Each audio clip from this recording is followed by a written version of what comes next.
or I am not able to complete, I am not able to get rid. Kala Bhairava destroys that boredom, tiredness, uninspiredness inside you. This is the logic of Kala. This is directly the revelation from our beloved Swamiji, the Supreme Pontiff of Hinduism, on how Mahakala Bhairava removes the part of us that doesn't want to evolve, that doesn't want to get inspired and move to the next levels. So it is make sure that we identify our thought currents, our patterns, the ideas, thought currents inside us, which is not allowing us to explore our complete dimension. Thought currents were repeating and you gave up on completion. The solution is to have will persistence and look at what you missed in the completion process and realign, but not give up on completion itself. Persist till you are complete. So I request all the viewers to internalize and pen down the 5 patterns or situation in which you felt completion is not possible or I am not able to complete. Let's begin with the step 1 of this exercise.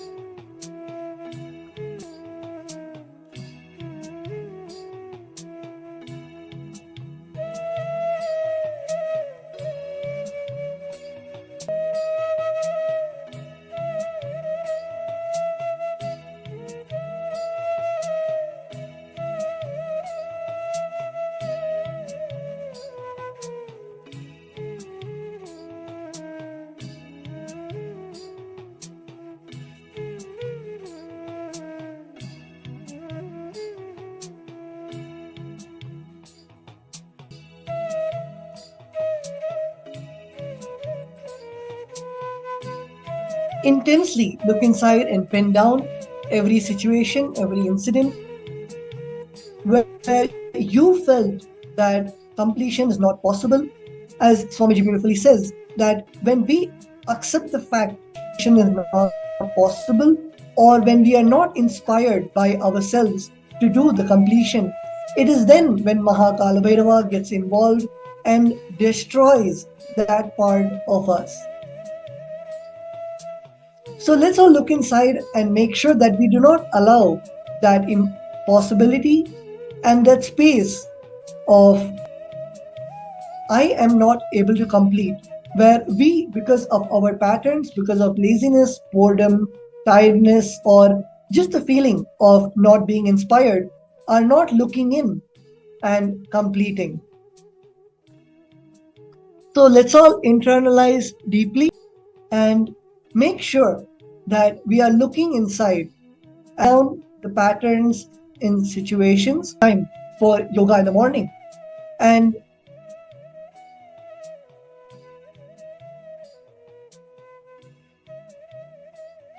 you are not able to come on time for the yoga, and when you try to look inside or find out the root thought pattern in which you are caught that allows that laziness in the morning, and when you are too uninspired or negligent to look at that pattern inside, that is when the pattern affects you and does not allow you to grow. So look inside and write down those moments you felt completion is not possible because of your patterns of laziness and tiredness. Let's continue.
Nityanam. So all of us wrote down where we thought that completion is not possible for us, the incidents where we thought completion is not possible. So let's enter into the step two of exercise. So in this step two, we're going to look inside and identify the real reason why you did not complete with those patterns. Even though you are, is it because of your laziness or boredom or uninspiredness or arrogance? Look inside yourself and identify the exact reason. For example, if you are not waking up on time for the yoga, and even though it is not healthy for your body or it is not helping you in your day to day routine,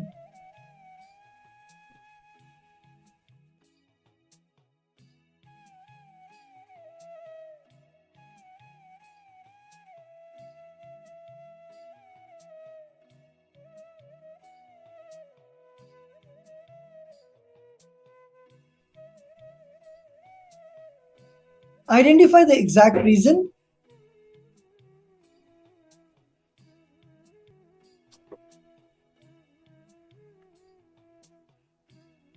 why the completion did not happen and why you felt you cannot complete. Is it the reason could be you did not feel the completion process works for you, or just laziness to sit and go through the whole completion process, or do the completion inside yourself, sit and look inside.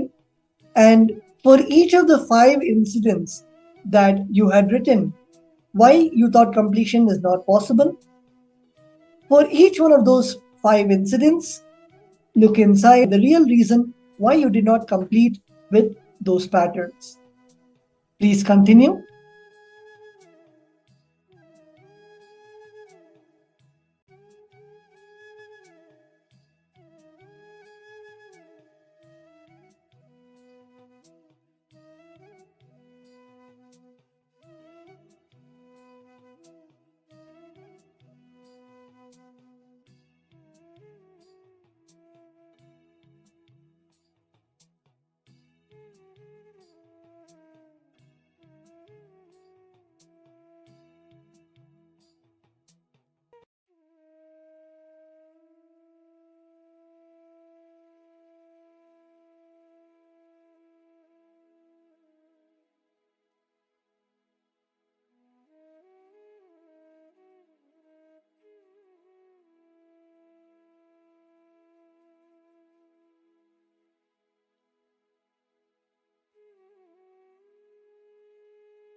Nithyananda.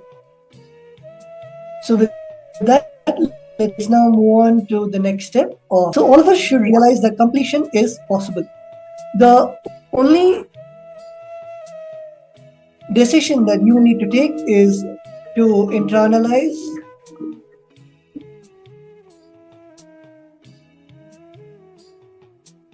and to go on completing till your incompletions become tired. In this game, the first person who becomes tired loses, whether you're going to become tired or your incompletions are going to become tired. That is the whole game. Only your decision to be in the space of completion can save yourself. With the above powerful cognition, decide ferociously to complete with all your patterns right now. So with that, we'll now be getting ready to receive the Bhava Samadhi Darshan of Bhagavan Mahakalabhairava. We'll be moving on to the next session. I request all come back and settle down, and let's get ready to move on to the next segment of today's introduction to the Kalabhairava Bhava Samadhi Darshan. Thank you, Nithyananda.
Through this Jnana Charya, Jnana Kriya, Jnana Yoga, Jnana Jnana is Paramashivam.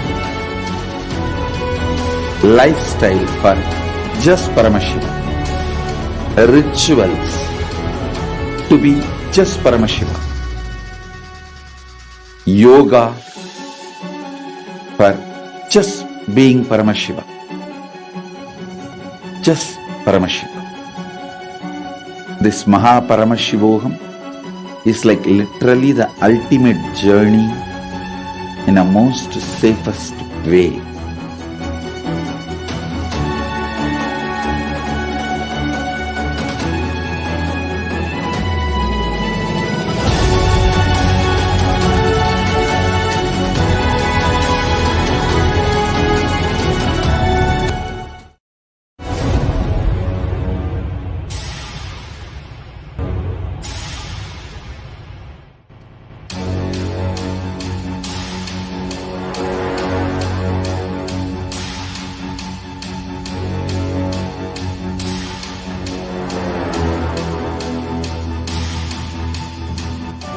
Understand, literally last 39 years from the age of 5, whatever Paramashiva manifested through teaching, speaking, writing, every way, condensing the whole thing and presenting it to you all as experientially in these 21 days through this Jnana Charya, Jnana Kriya, Jnana Yoga, Jnana Jnana Paramashivam. Lifestyle for just Paramashivam. Rituals to be just Paramashivam. Yoga for just being Paramashiva. Jnana, just Paramashiva. This Paramashivoham is like literally the ultimate journey in a most safest way.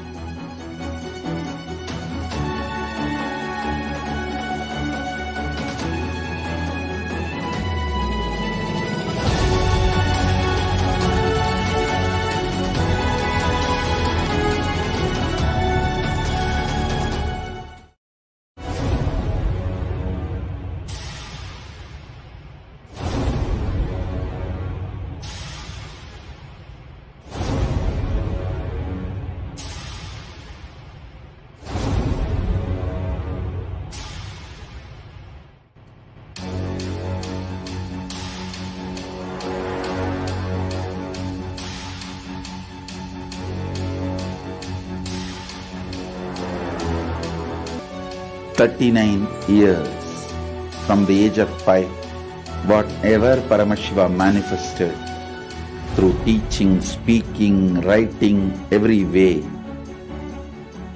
condensing the whole thing and presenting it.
Paramashivam.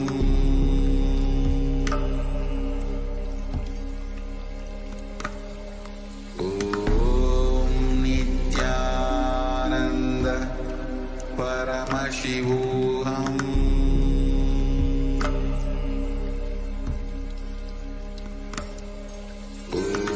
Nithyananda Paramashivam.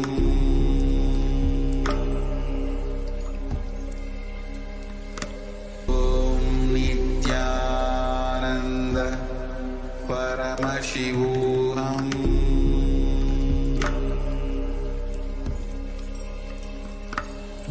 Nithyananda Paramashivam.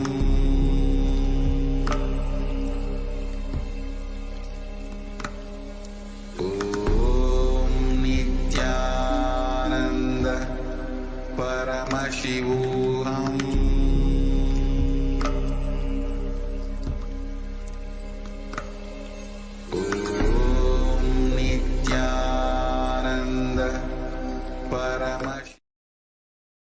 Nithyanandam Paramasukadam Kevalam Dvandvatitam Gaganasudhisham Tattvamasyadilakshyam Ekam Nityam Vimalamachalam Sarvadi Sakshibhutam Bhavaditam Trigunarahitam Sadgurum Tam Namami.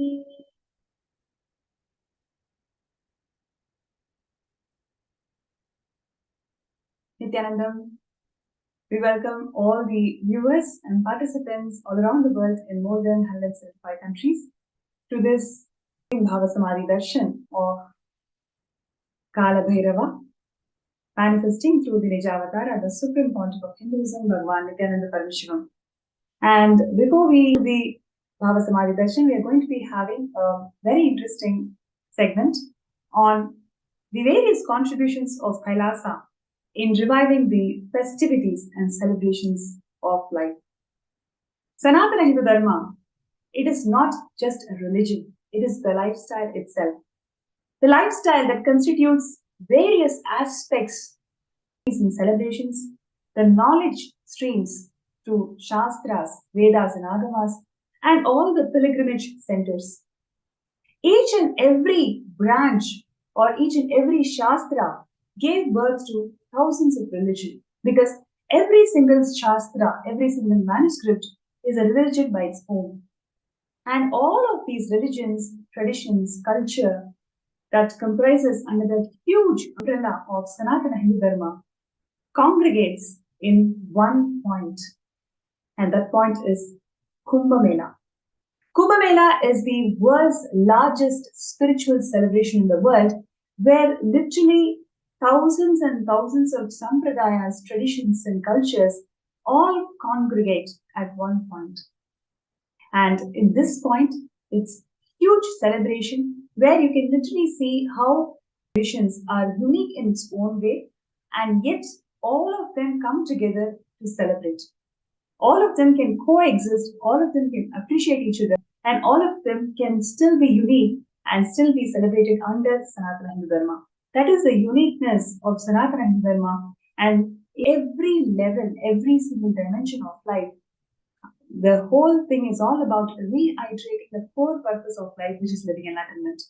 So the Kumbh Mela is a grand celebration, grand congregation of all these different sampradayas together, where all of these sampradayas come together. Literally imagine 30 million people gathered for the Kumbh Mela event. 30 million people is something like 2.5 times the population of New York City. Yes, 2.5 times the population of New York City just congregate at one place. All of these people are unique in their own perspectives and celebrate this grand, very huge spiritual breakthrough that they can ever experience in an event called Shahi Snan.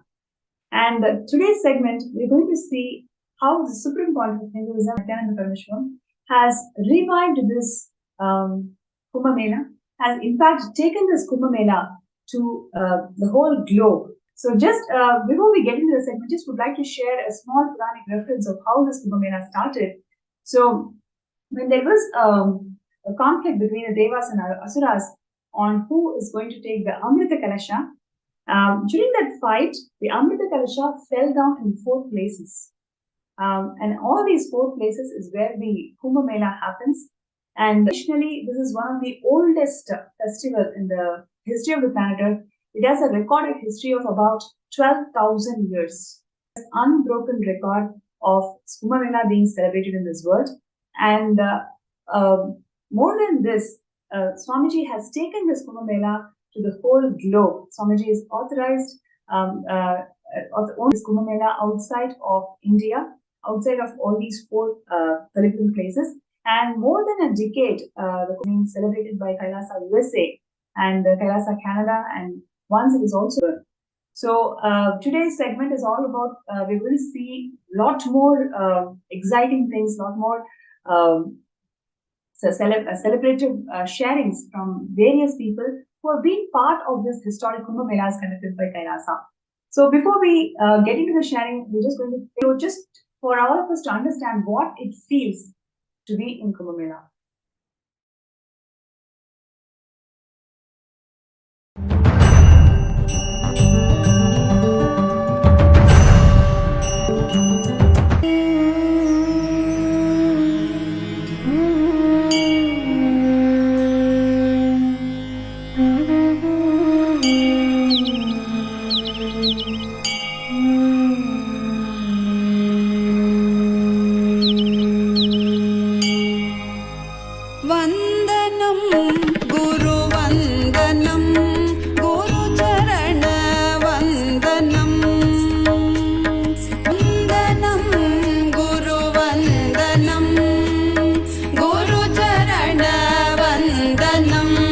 Nithyananda Guru Charana Vandanam Vandanam Guru Vandanam Guru Charana Vandanam Nithyananda Vandanam.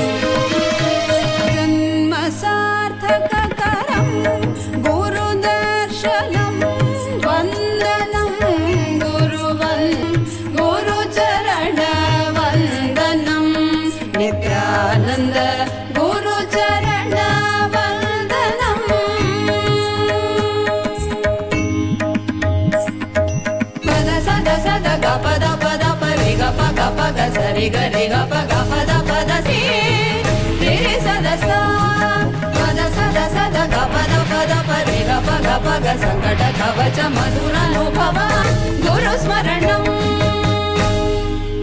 Nithyananda Rupam Nithyananda Rupam Nithyananda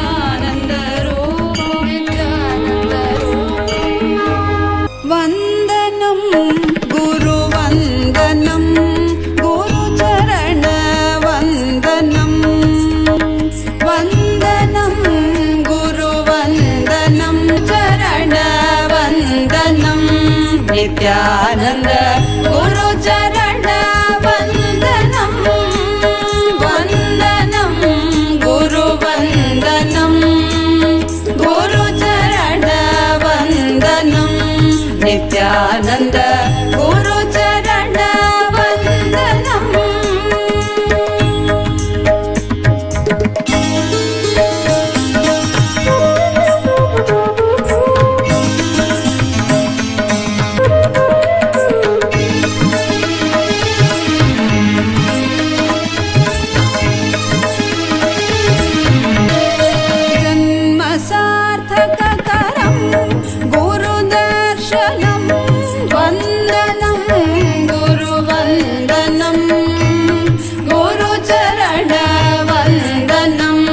Nityanand गुरु चरण वंदनम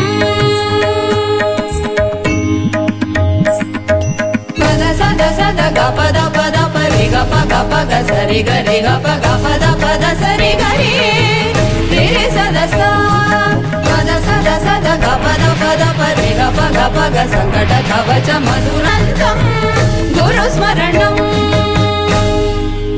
नित्यानंद रूपम नित्यानंद रूपम नित्यानंद रूपम नित्यानंद रूपम नित्यानंद रूपम नित्यानंद रूपम नित्यानंद रूपम नित्यानंद रूपम नित्यानंद रूपम नित्यानंद रूप वंदनम नित्यानंद गुरु चरण वंदनम वंदनम गुरु वंदनम गुरु चरण वंदनम नित्यानंद गुरु चरण वंदनम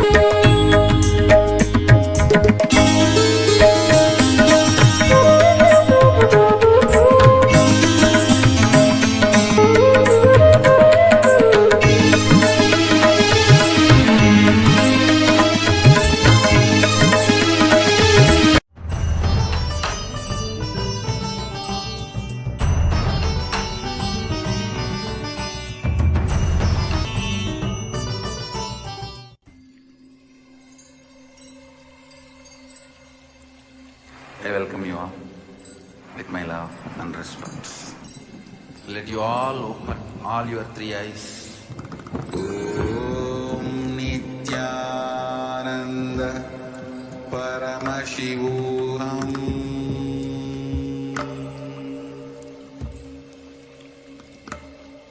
Om Nithyananda Paramashivam.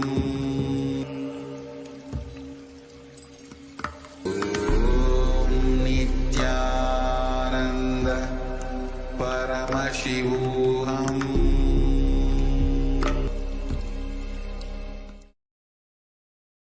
Yes, and that was just a glimpse of what we all experienced as Kumbh Mela few years before. And in this segment, we are having Manatya Atmadayananda, who was the House of Representatives of Kailasa for the whole of Europe.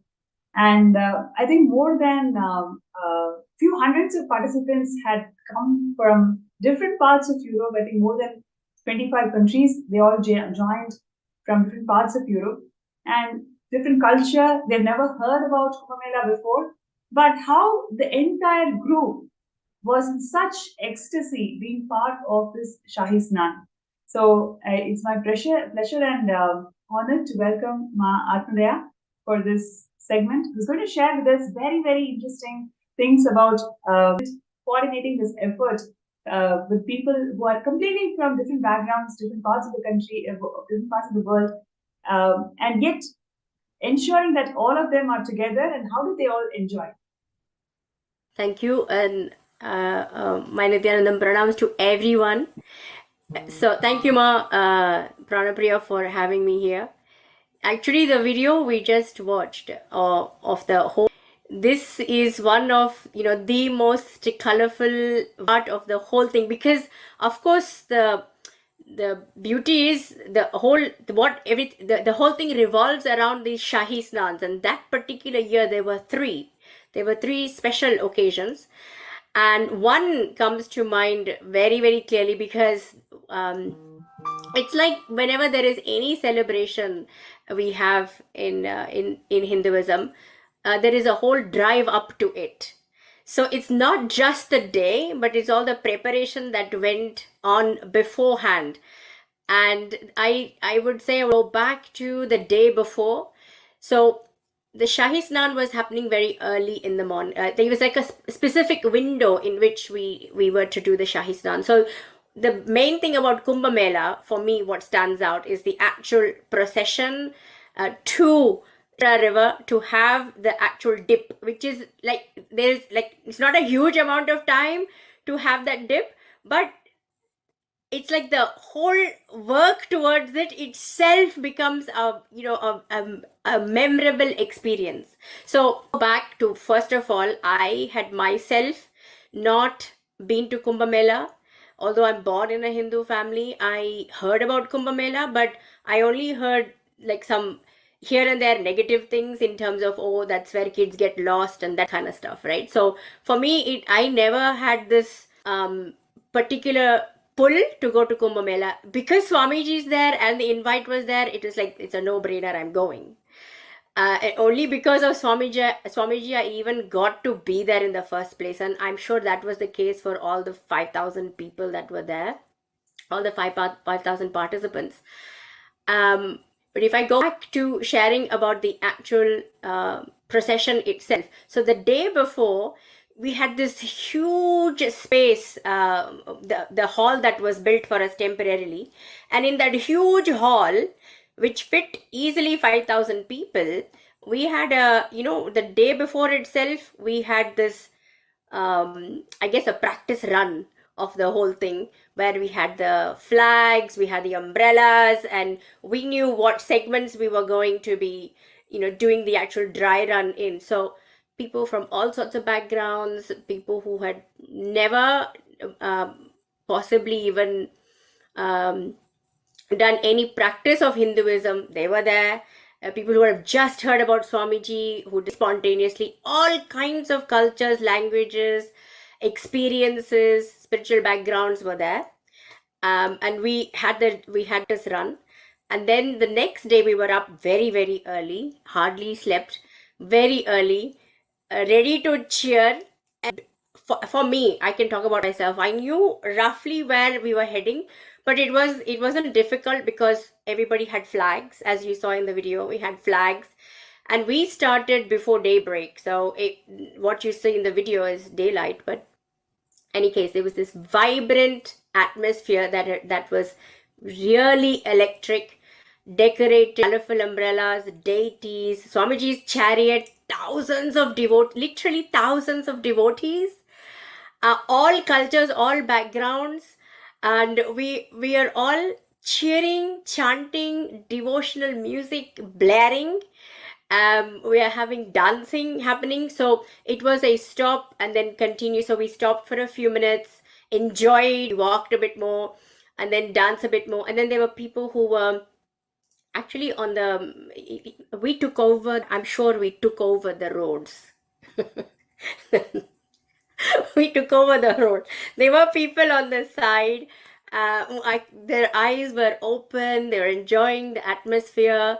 I remember even the next day we were in the newspaper because it was the most vibrant celebration of the year, and it was all in all the newspapers. All the photographs were from Swamiji in the chariot, Swamiji receiving all the flowers. You saw people were, showering Swamiji with flowers and garlands, getting involved in the celebrations and things like that. So literally an adventure of a lifetime for me. I had, and it's a very immersive experience. Very quickly I'm sure myself and everybody got to learn that life is a celebration when it comes to Hinduism, and that was very apparent in that what it would have been like a 6 hour 7 hour journey, which we prepared for. So order in chaos, chaos order.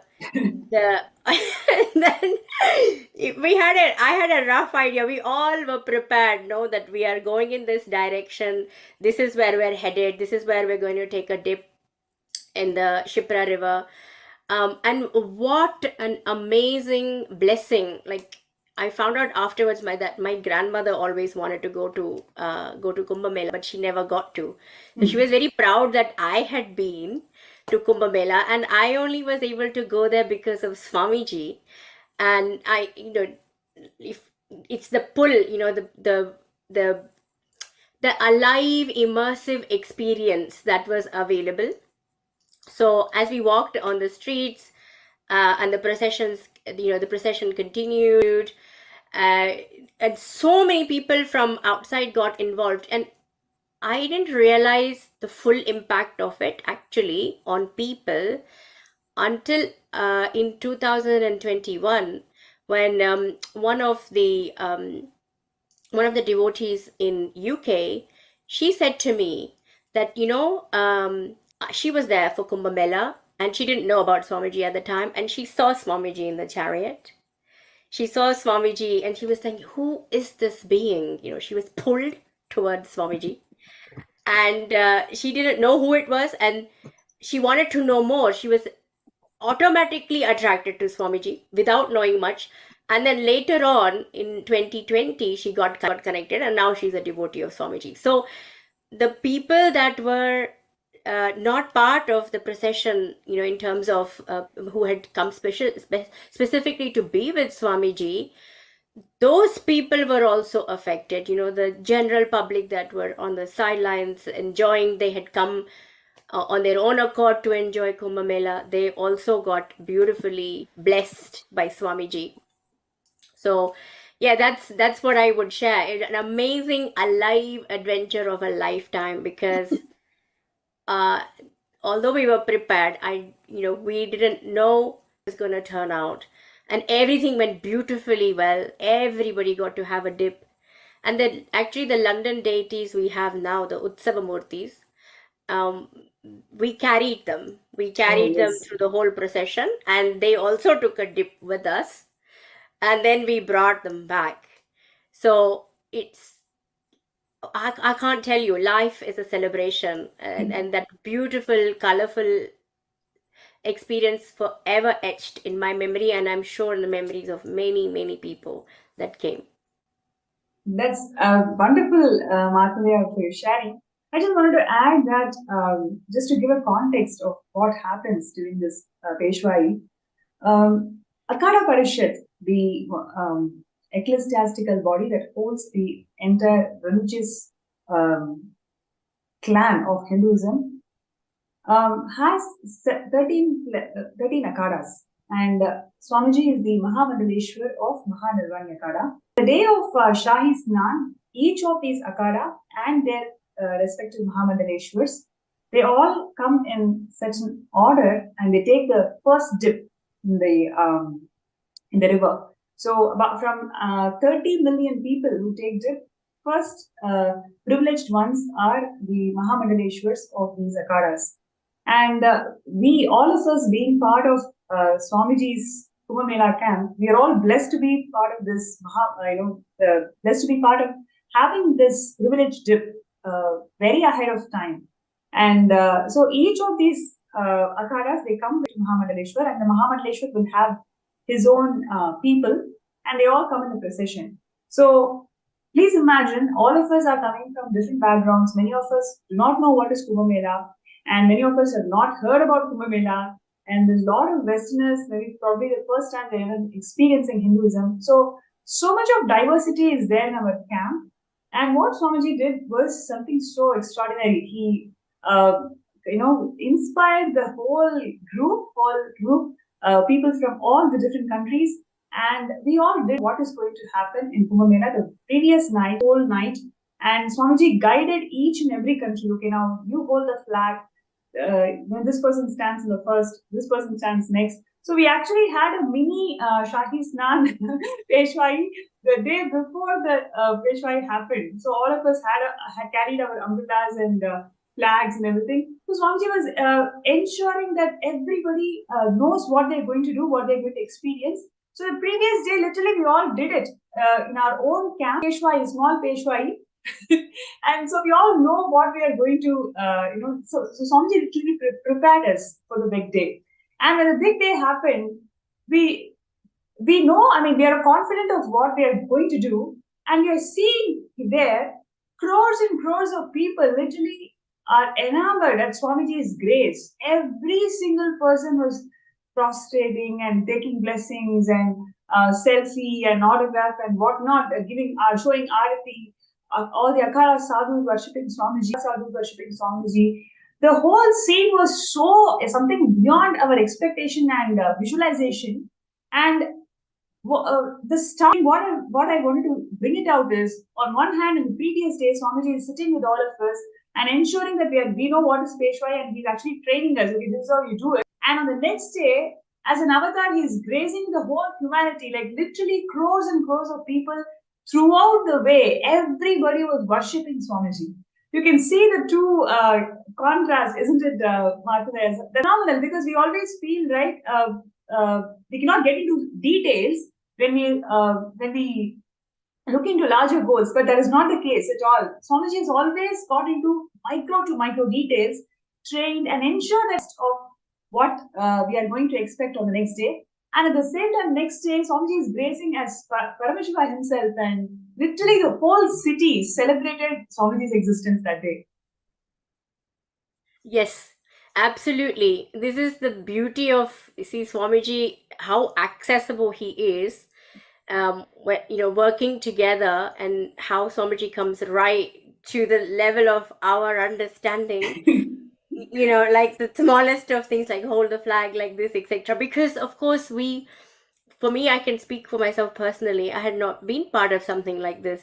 Graciously teaching, showing and guiding, and then the same mother, worshipped by so many people. And that's the beauty of Swamiji. He doesn't, I don't experience that gap, that meaning like, oh, there is a gap that, I can't approach Swamiji. He's very approachable.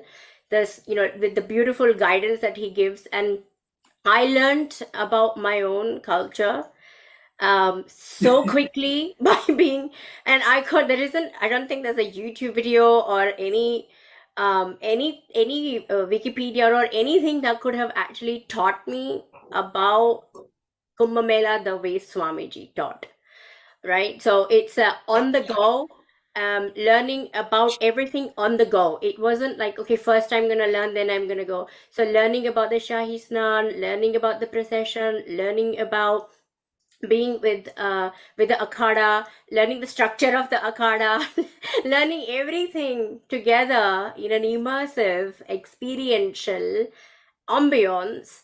Such a beautiful ecosystem created by Swamiji, where I actually didn't even feel like I was learning as such, if that makes sense. It was so easy to imbibe because my system was taking it in, my whole body system was taking it in.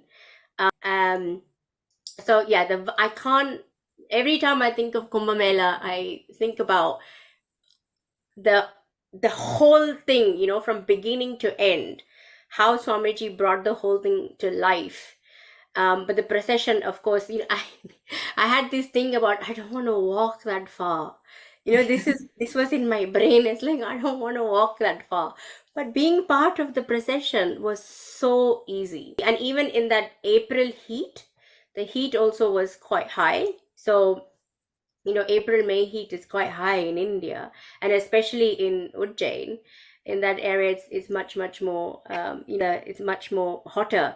But it was made so easy, pleasurable, and alive. So it's in my ecosystem. It's like it's part of me. So it's not even something I'm going to experience and forget about. It's part of me. Comes with me. Yes. Beautiful.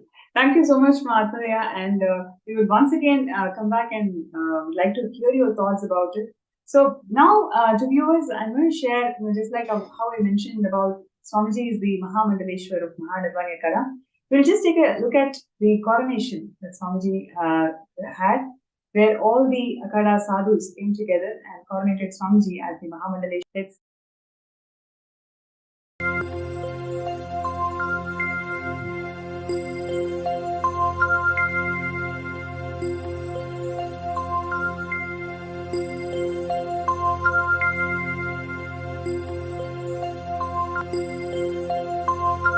मूर्तिभ्यो नमः।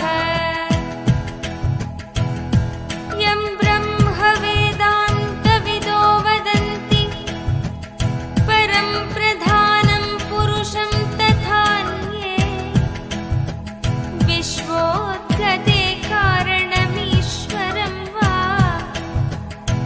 तस्मै नमो विघ्ननिवारणाय। अस्य श्रीगुरुगीतामालामन्त्रस्य भगवानाशिवऋषिः विराट्छन्दः श्रीगुरुपरमात्मा देवता। हं बीजं सशक्तिः सोऽहं कीलकम् श्रीगुरुकृपाप्रसादसिद्ध्यर्थे जपे विनियोगः। ॐ सां सूर्यात्मने अङ्गुष्ठाभ्यां नमः। ॐ हंसीं सोमात्मने तर्जनीभ्यां नमः। ॐ हंसूं निरञ्जनात्मने मध्यमाभ्यां नमः। ॐ हंसैं निराभासात्मने अनामिकाभ्यां नमः। ॐ हंसौं अतनुसूक्ष्मात्मने कनिष्ठिकाभ्यां नमः। ॐ हंसः अव्यक्तात्मने करतलकरपृष्ठाभ्यां नमः। ॐ हंसां सूर्यात्मने हृदयाय नमः। ॐ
Yes. So that was the most beautiful coronation of the Supreme Pontiff of Hinduism as the Mahamandareshwar of Mahanirvani Akhada. And after this coronation, Swamiji has immensely contributed in the revival of this kingdom.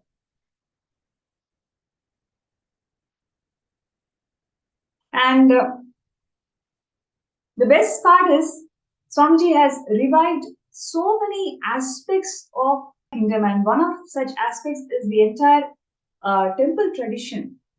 And in the Kumbh Mela, we had a huge temple that was set up, and so many deities, literally thousands and thousands of deities, were all brought from Adi Kailash to Kumbh Mela camp, and every single deity was so beautifully decorated, and prayers and worship, everything was offered. And we have here for sharing the first-hand experience, Ma Muktika, who's one of the global temple leads, and who's going to come here and share with all of us her experiences of being in Kumbh Mela with Swamiji and how Swamiji revived this entire temple tradition in Kumbh Mela.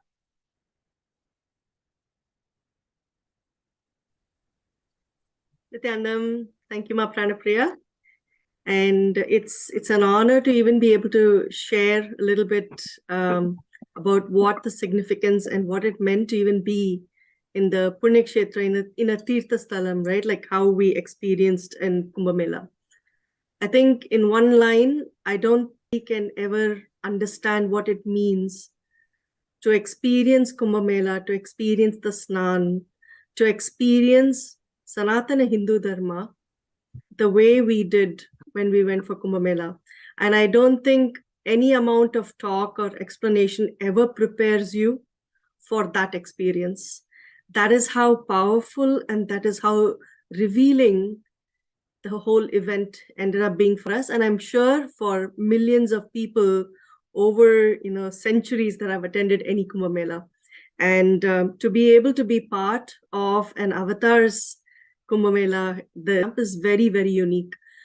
One thing that really stood out for me was the amazing aspect of how the temple was set up at the Kumbh Mela camp. It's almost this world and beyond human to have managed to have so many hundreds of deities, very carefully packed and readied and shipped, and not just the deities, but having the clothes, whatever it is that a deity needs for the seva, for what needs to be able to bring everything. Actually, Swamiji carried an entire town to Kumbh Mela. That's how I would put it. He has set up in that one camp, you had everything you needed to be part of a spiritual ecosystem.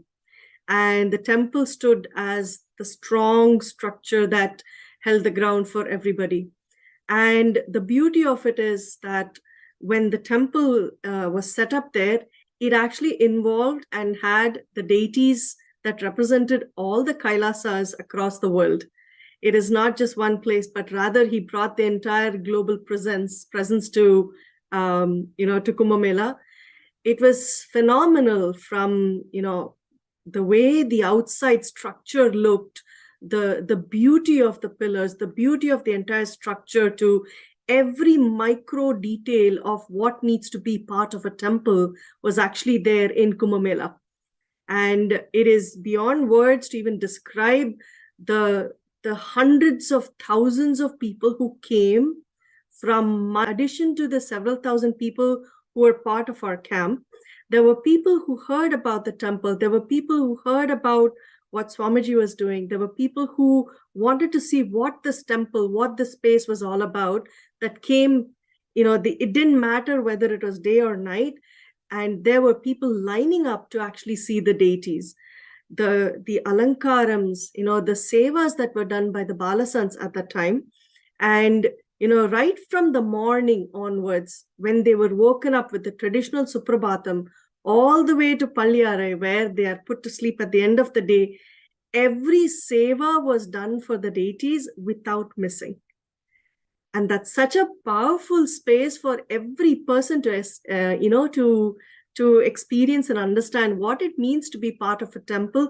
Why do you need a temple, right? He actually gave that experience to people. Swamiji has really brought the temples to people, whether it's Temple on Wheels or whether it's the temple that was there in Kumbh Mela. Every aspect of it taught people what it meant to be part of Sanatana Hindu Dharma. And that's, the words just don't, do justice to when people came for the darshan of the deities. They came to have darshan of Swamiji. They came to, prostrate in front of him and the deities to say how pleased and how happy they were to have come and had this darshan. We've had so many people come and talk to us and ask us, how was it like to be part of the camp?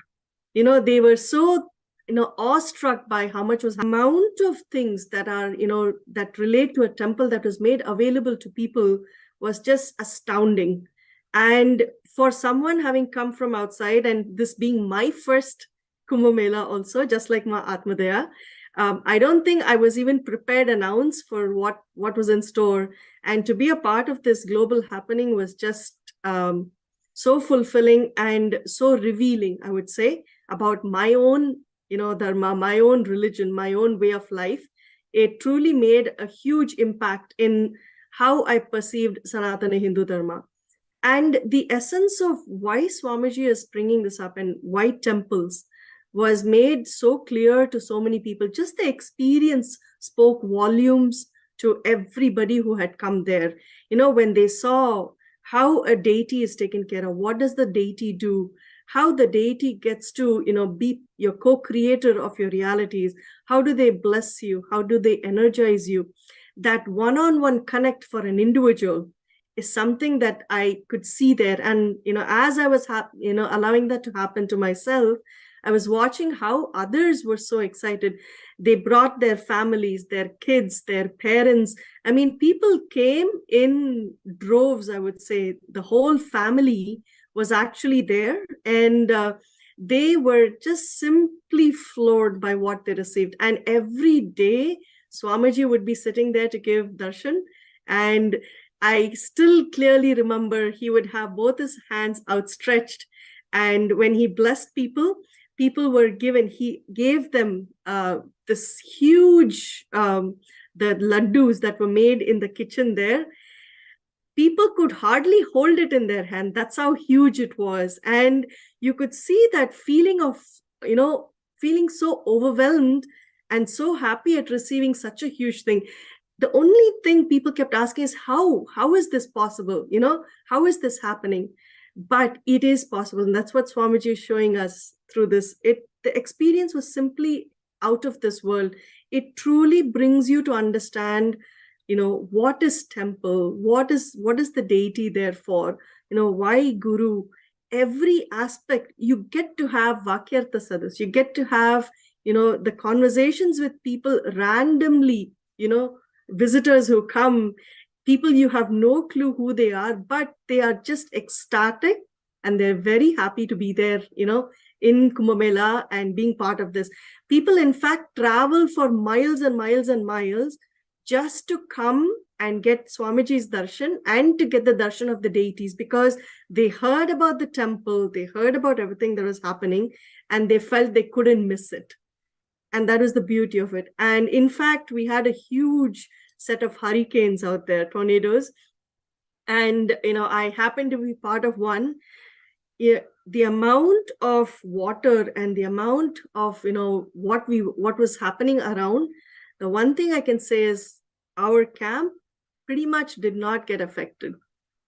The whole camp was protected by Swamiji's energy field and the energy field of the deities. He showed it to us by our experience that this is how Sanatana Hindu Dharma works. This is how the presence of the deities, presence of a guru makes a difference in your life. And in normal life, I don't think people they would look at like what Mahatmadeva was saying. You'd think, oh, there is Kumbh Mela that happens. There is, oh, this particular event happens. Oh my God, there are millions and millions and millions of people out there. It's an ocean of humanity. Do I really want to be there? oh, maybe it's too much, it's too crowded, I don't want to be there. But the moment you are there, it just takes you on a journey by itself that is only meant to be experienced.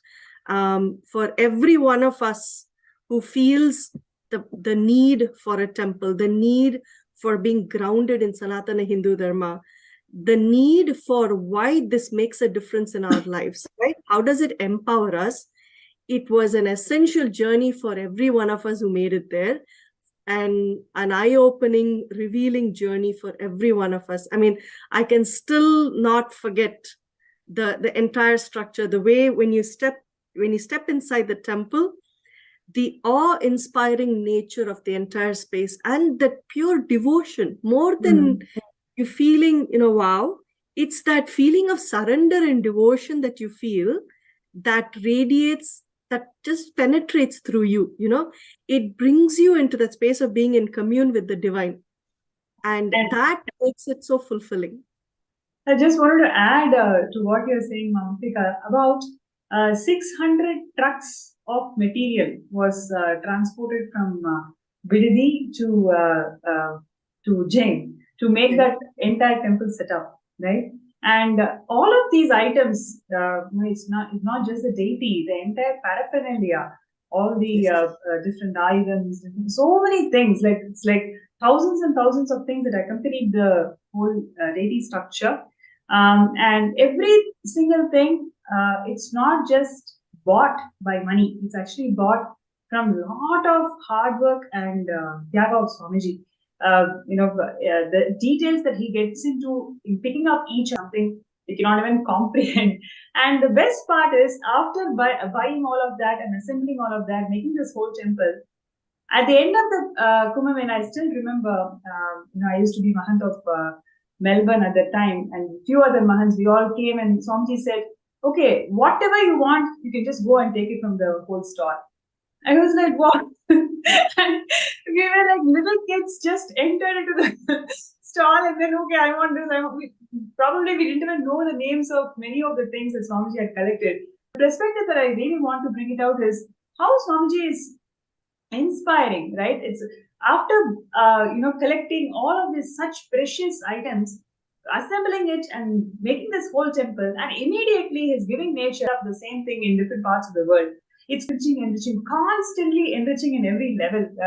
That one thing I very clearly remember, right after the end of the Kumbh Mela, how Swamiji called all of us and said, okay, you can go and take whatever you want from this entire setup. Actually, I clearly remember where each of us were saying, okay, look, in our temples, this thing will fit. It will fit. This particular one fits perfectly in our temple. Our temples are big enough, or this deity is there that needs this particular, the Prabhavali or the structure or the outside. It was just, and like you're saying, it just felt like being a kid in a candy store. That's how they say it. So you don't know what you want to choose and what you want to leave.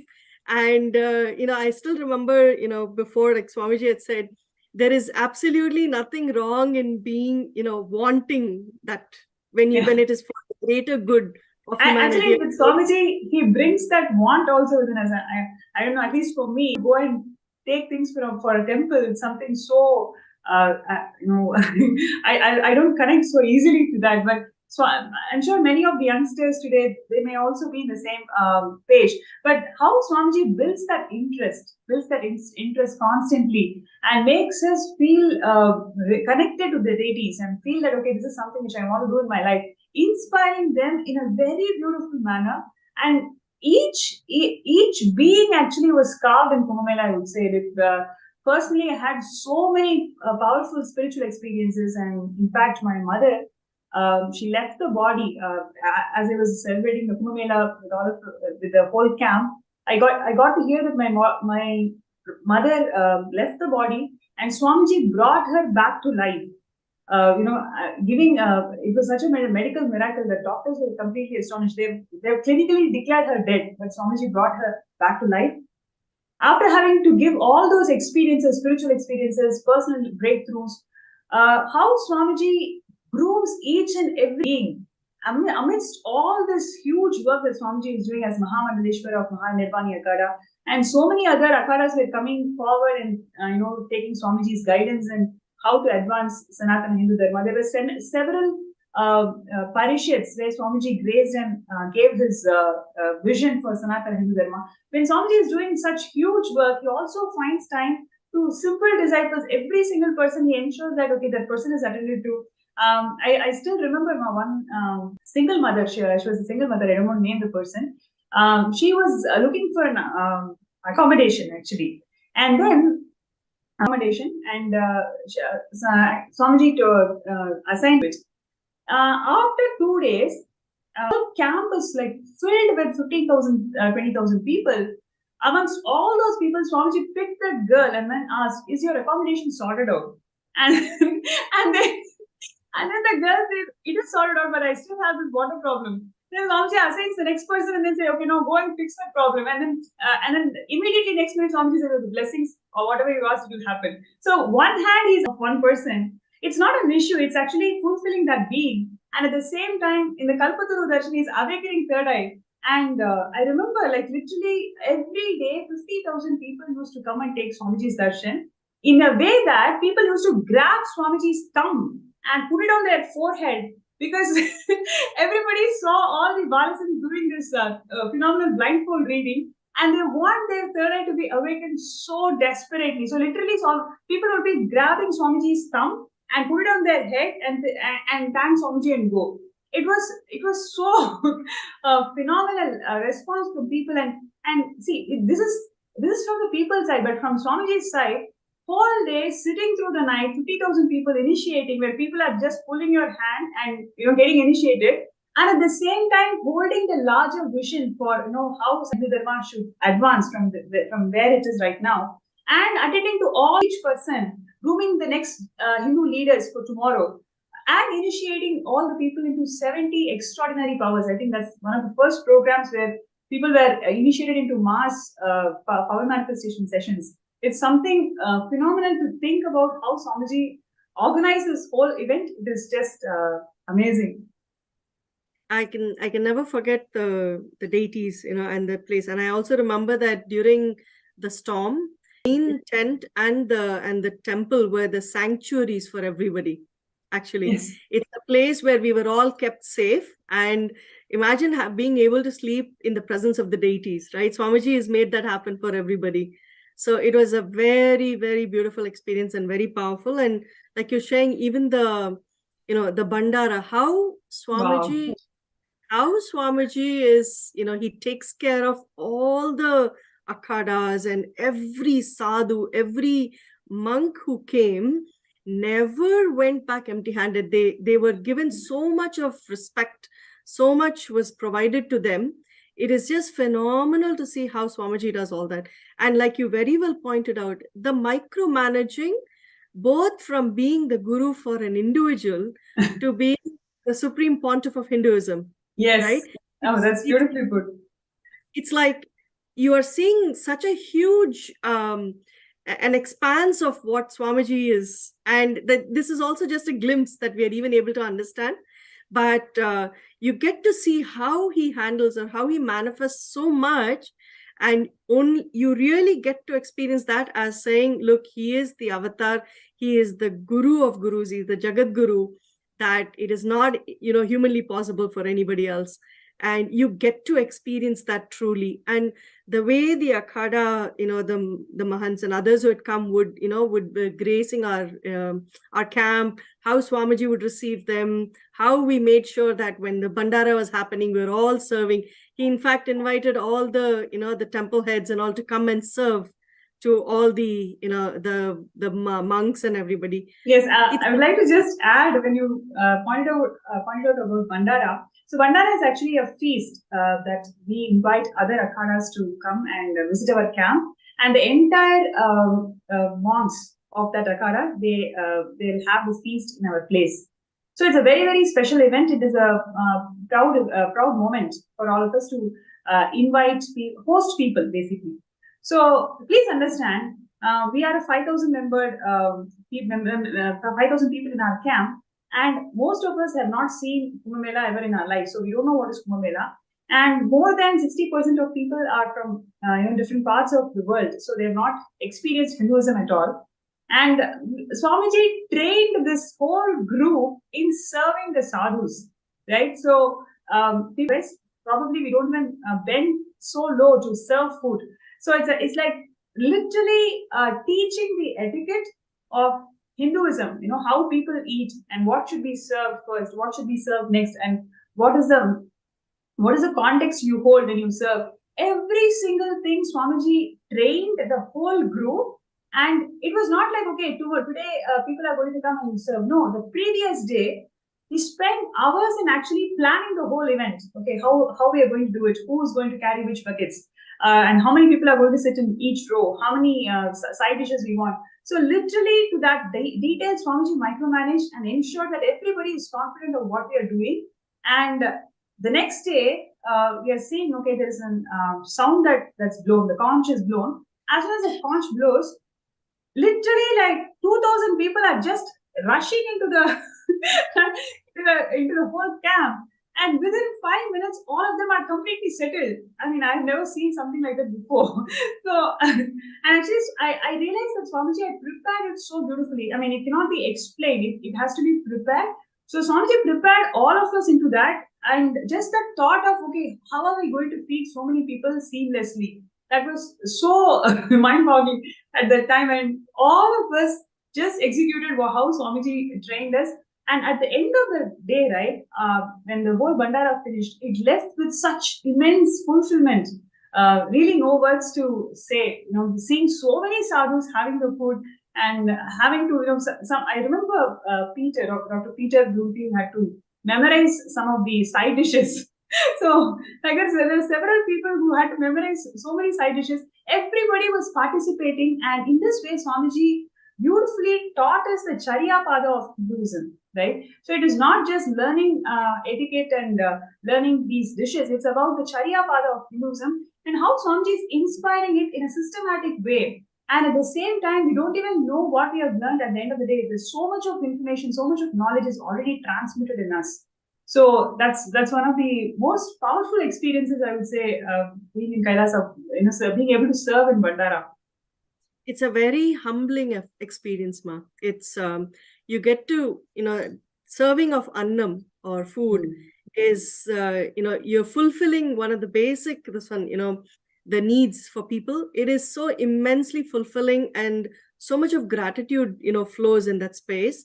And especially to be able to serve sannyasis who have renounced and who are blessing the world, and that too, so many thousands of them. It was just unbelievable. I can only think of how much punya, Swamiji made sure every one of us got in the process. Like you very well shared, the Charya Pada aspect, right? It's not just about sitting and listening and getting, a textual understanding of things, but rather you get to be part of it and you experience it. You are jumping into the fray, right? And it's such a phenomenal experience to get that truly nails in, locks in the lifestyle aspect in you. Beautiful. So very beautiful. So thank you so much, Ma Murthy. It was very, very nice sharing, and we will have you back in the show shortly. And before that, we're going to see one more beautiful clip where how the whole Kumbh Mela celebrated after Swamiji assumed this responsibility of Mahamandaleshwar of Mahanirvanekana. Let's take a look at it.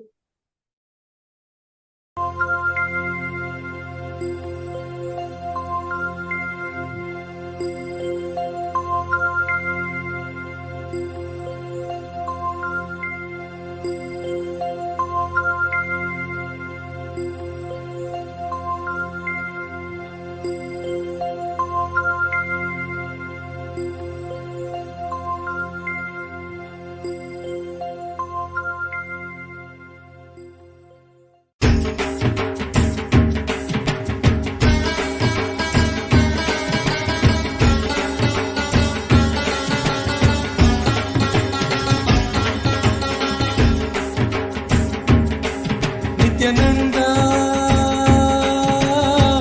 Hara Shiva Shiva Murhara Damar Bhaja. Nithyananda,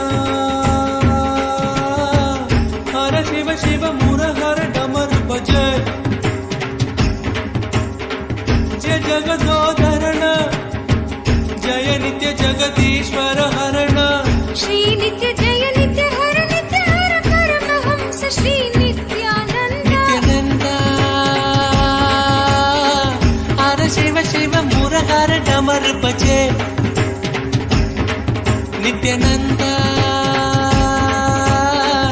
हर शिव शिव मुरहर डमर बजे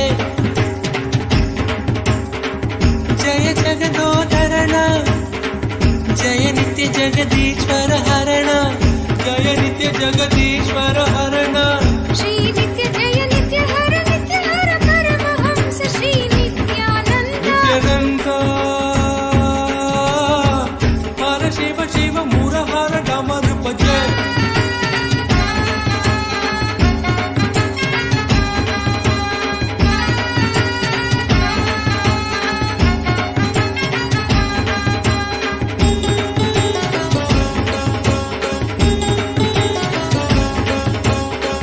दर्शन नित्य दीजो भगवान नित्य परम दयालो भगवान श्री नित्यानंद दर्शन नित्य दीजो भगवान नित्य परम दयालो भगवान श्री नित्यानंद हर बोलो नाथा शिव शंभो नित्यानंद हर बोलो नाथा शिव शंभो नित्यानंद शिव शिव हर हर हर हर शिव शिव नित्य परेश्वर हर परमेश्वर जय गुरुनाथ श्री गुरुनाथ नित्यानंद शिव शिव हर हर हर हर शिव शिव नित्य परेश्वर हर परमेश्वर जय Gurunath Shri Gurunath Nityanand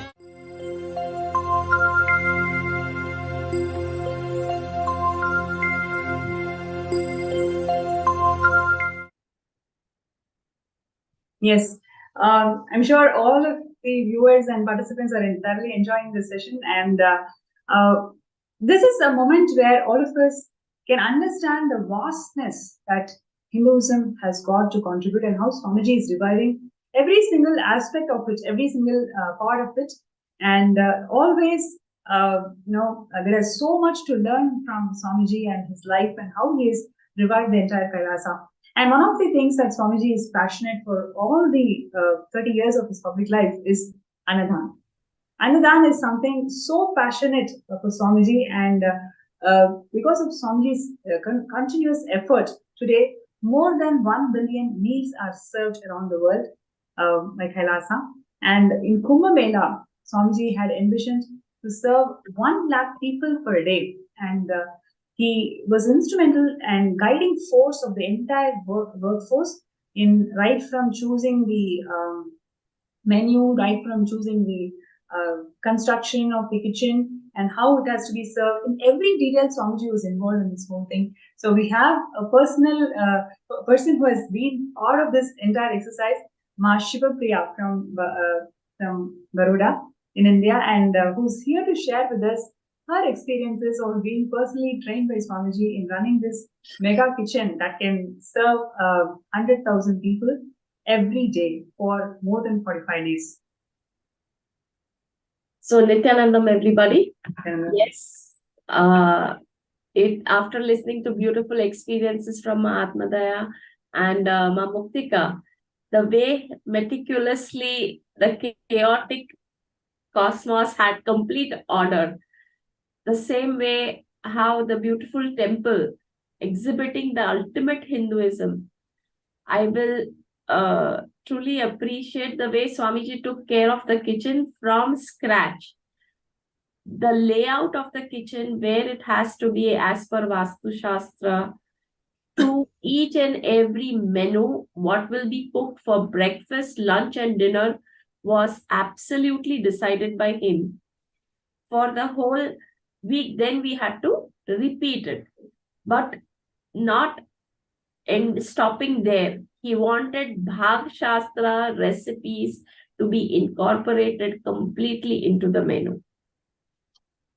It does not stop here. He went a step forward. To the extent the calculation of the recipe was also to be followed as per Bhag Shastra. So if something was in Bhag Shastra mentioned that certain, there was nothing like grams in Bhag Shastra. There was always comparison to some stone or some equivalent thing. So we had to take that stuff and put it in the weighing scale, then compare it in grams and bring it ahead. So it was quite a task, but he wanted it executed to the T. He was in this whole kitchen experience. He wanted abundant food to be flowing constantly to people. Every day, 1 lakh people were fed for more than 45 days. For more than 45 days. It was almost for almost 2 months that we were feeding more than 1 lakh of people. Besides this, he paid a lot of attention to getting the system into place where we could run the kitchen 24/7 with utensils and equipments, which would aid us to keep on cooking non-stop. So literally there were times where we have given food out, every new fresh food out into the public place. For every 3 hours, we would have food constantly being filled up, which was fresh. We did not know the concept of what is stale food. The food used to be so fresh. Swamiji wanted everything perfect, to the extent that he had extended his kitchen facilities to serve 21 items every meal 3 times a day. And every menu would be different. So imagine the kind of detailing that he had gone through with us, to the extent that even when he would give us the approval to buy a pan, suppose he told us to buy a huge pan which is electric and which is going to cook only 15 kilo. If we would say that this pan will cook only 15 kg of vegetable, or if this will cook only vegetable, he would precisely say, if the person is saying 15 kilos, then you consider it as 12 kilos and more. He would be so perfect with his calculations that exactly that was happening. Also, the way he wanted that everybody should be completely fulfilled when they leave the campus. He took care that even the Tirupati kind of laddus that we made, they were so big that you needed 2 hands to fill it up, right? And we were making it. And I remember to get the size approved for the laddus, it took us practically 3 days, because he was never happy with the size. We started with the one small, which was coming between the 2 hands, to the extent that we had to leave the hands open and the whole laddu would be sitting there. So he had to spend so much of his time even teaching us how to cook the exact size he wanted. Also, another beautiful part of this kitchen was that when 50,000, not only 50, I've seen days when there were even 75,000 people. And our estimate of giving, of how he will be giving the prasadam crossed our comprehension. There were times at night, 10 o'clock or 11 o'clock, I will be going into the market to buy the whole shop out. And the truck would be following us onto the campus, while in between the crowd, we would take the truck right to the backstage and supply the prasadam. And so beautifully, this whole truckload of prasadam he would give to each and every person by himself, individually, holding each fruit and giving it to each person.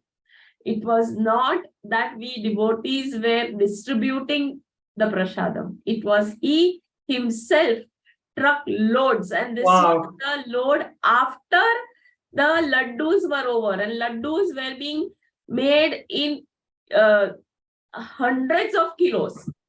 After this prasadam would come. So imagine the kind of effort he had put throughout, and every day he was giving this darshan.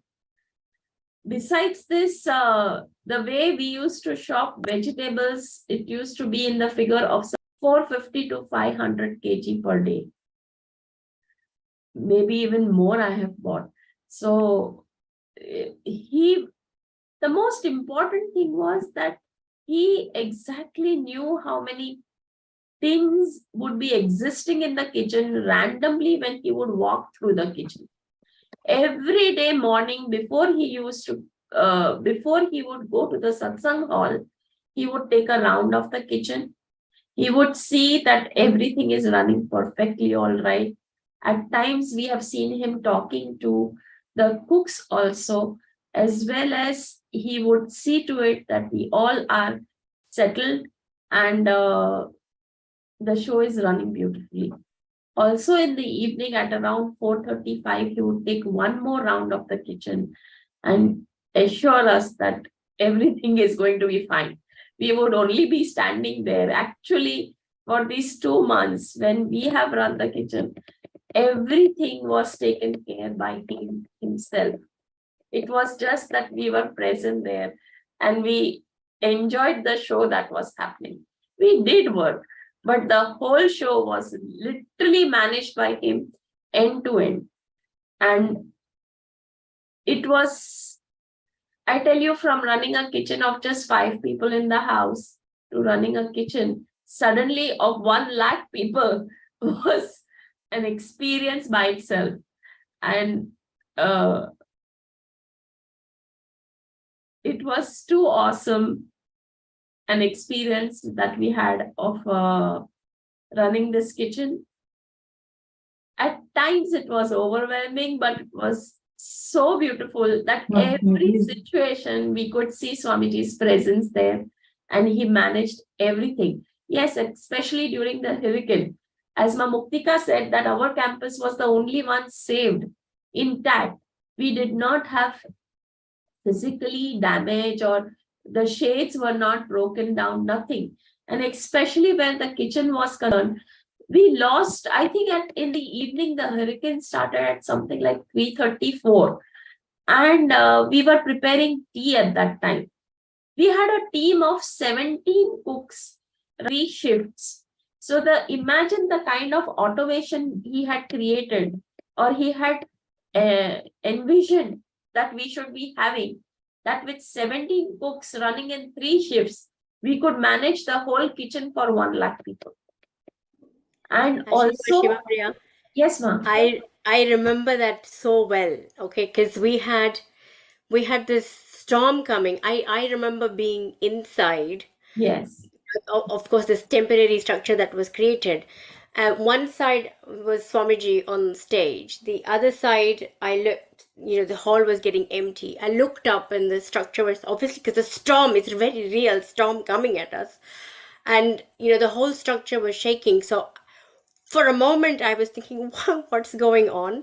Ran out because I was like, okay, nobody's here. Nobody's going to tell me what to do. I've got to figure this out. Walked out. One side I saw these, in the kitchen side actually, these metal sheets were flying off. And I was like, okay, that's not the way to go. I'm going to go the other side. And I went the other side. Anyway, after all of this happened, and Swamiji diverted the storm to a safer, literally diverted the storm. He went into the storm, diverted it away. Nobody was hurt. And after everything settled, we were having tea and snacks. Yes. We were just, the kitchen never stopped, whether it was flood or we were making tea. Yes. And we were going through the hurricane, and suddenly lights went. But fortunately, I don't know how, but we had the candles to run the whole show. From somewhere where we got the candles today, I don't even remember that. But I know we had lots of candles running in the kitchen. And the kitchen kept on working. It is hurricane. Okay. Then once I think I went out to see what Swamiji was doing. I saw him walking through the storm and he was indicating the clouds to move out. And oh my God, that was a sight worth seeing, how the clouds were obeying him. Nothing went wrong. To the surprise of everybody, at 7 o'clock, we had the dinner served in complete darkness. We did not have light on the campus, but definitely the dinner was not delayed. So that was such a beautiful experience that, yes, and another beautiful thing that happened was that Swamiji had taken care to put the whole store was on wooden platform that was just 8-inch high, but that 8-inch height never got destroyed and not a single grain got wet. It was the only area, I think it was completely dry without a drop of water in the whole of the campus. Even the kitchen had water at places. Then we had to go for flooring and everything. But to the surprise, the store was not touched. It was completely untouched during the hurricane. So many surprises that we have seen. It's amazing that how a guru, how a master can just change everything in your life and your surrounding, physically, mentally. Absolutely. It was on that side. The storm was actually on the Yes. kitchen side. Yes. And to my, it's like there's not even a beat missed. There wasn't a single meal missed. The first few days No, never. when the program started, we had a flood, right?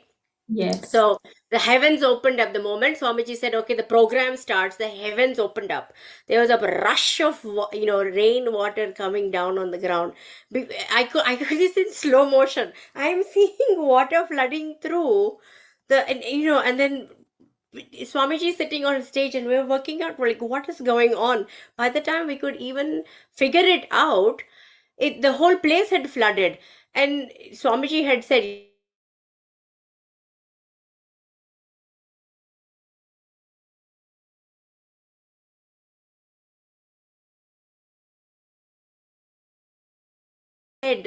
everybody in the kitchen could have said, the team lead could have said that, okay, now half our roof is missing, so we can't cook, or this part is flooded, we can't cook.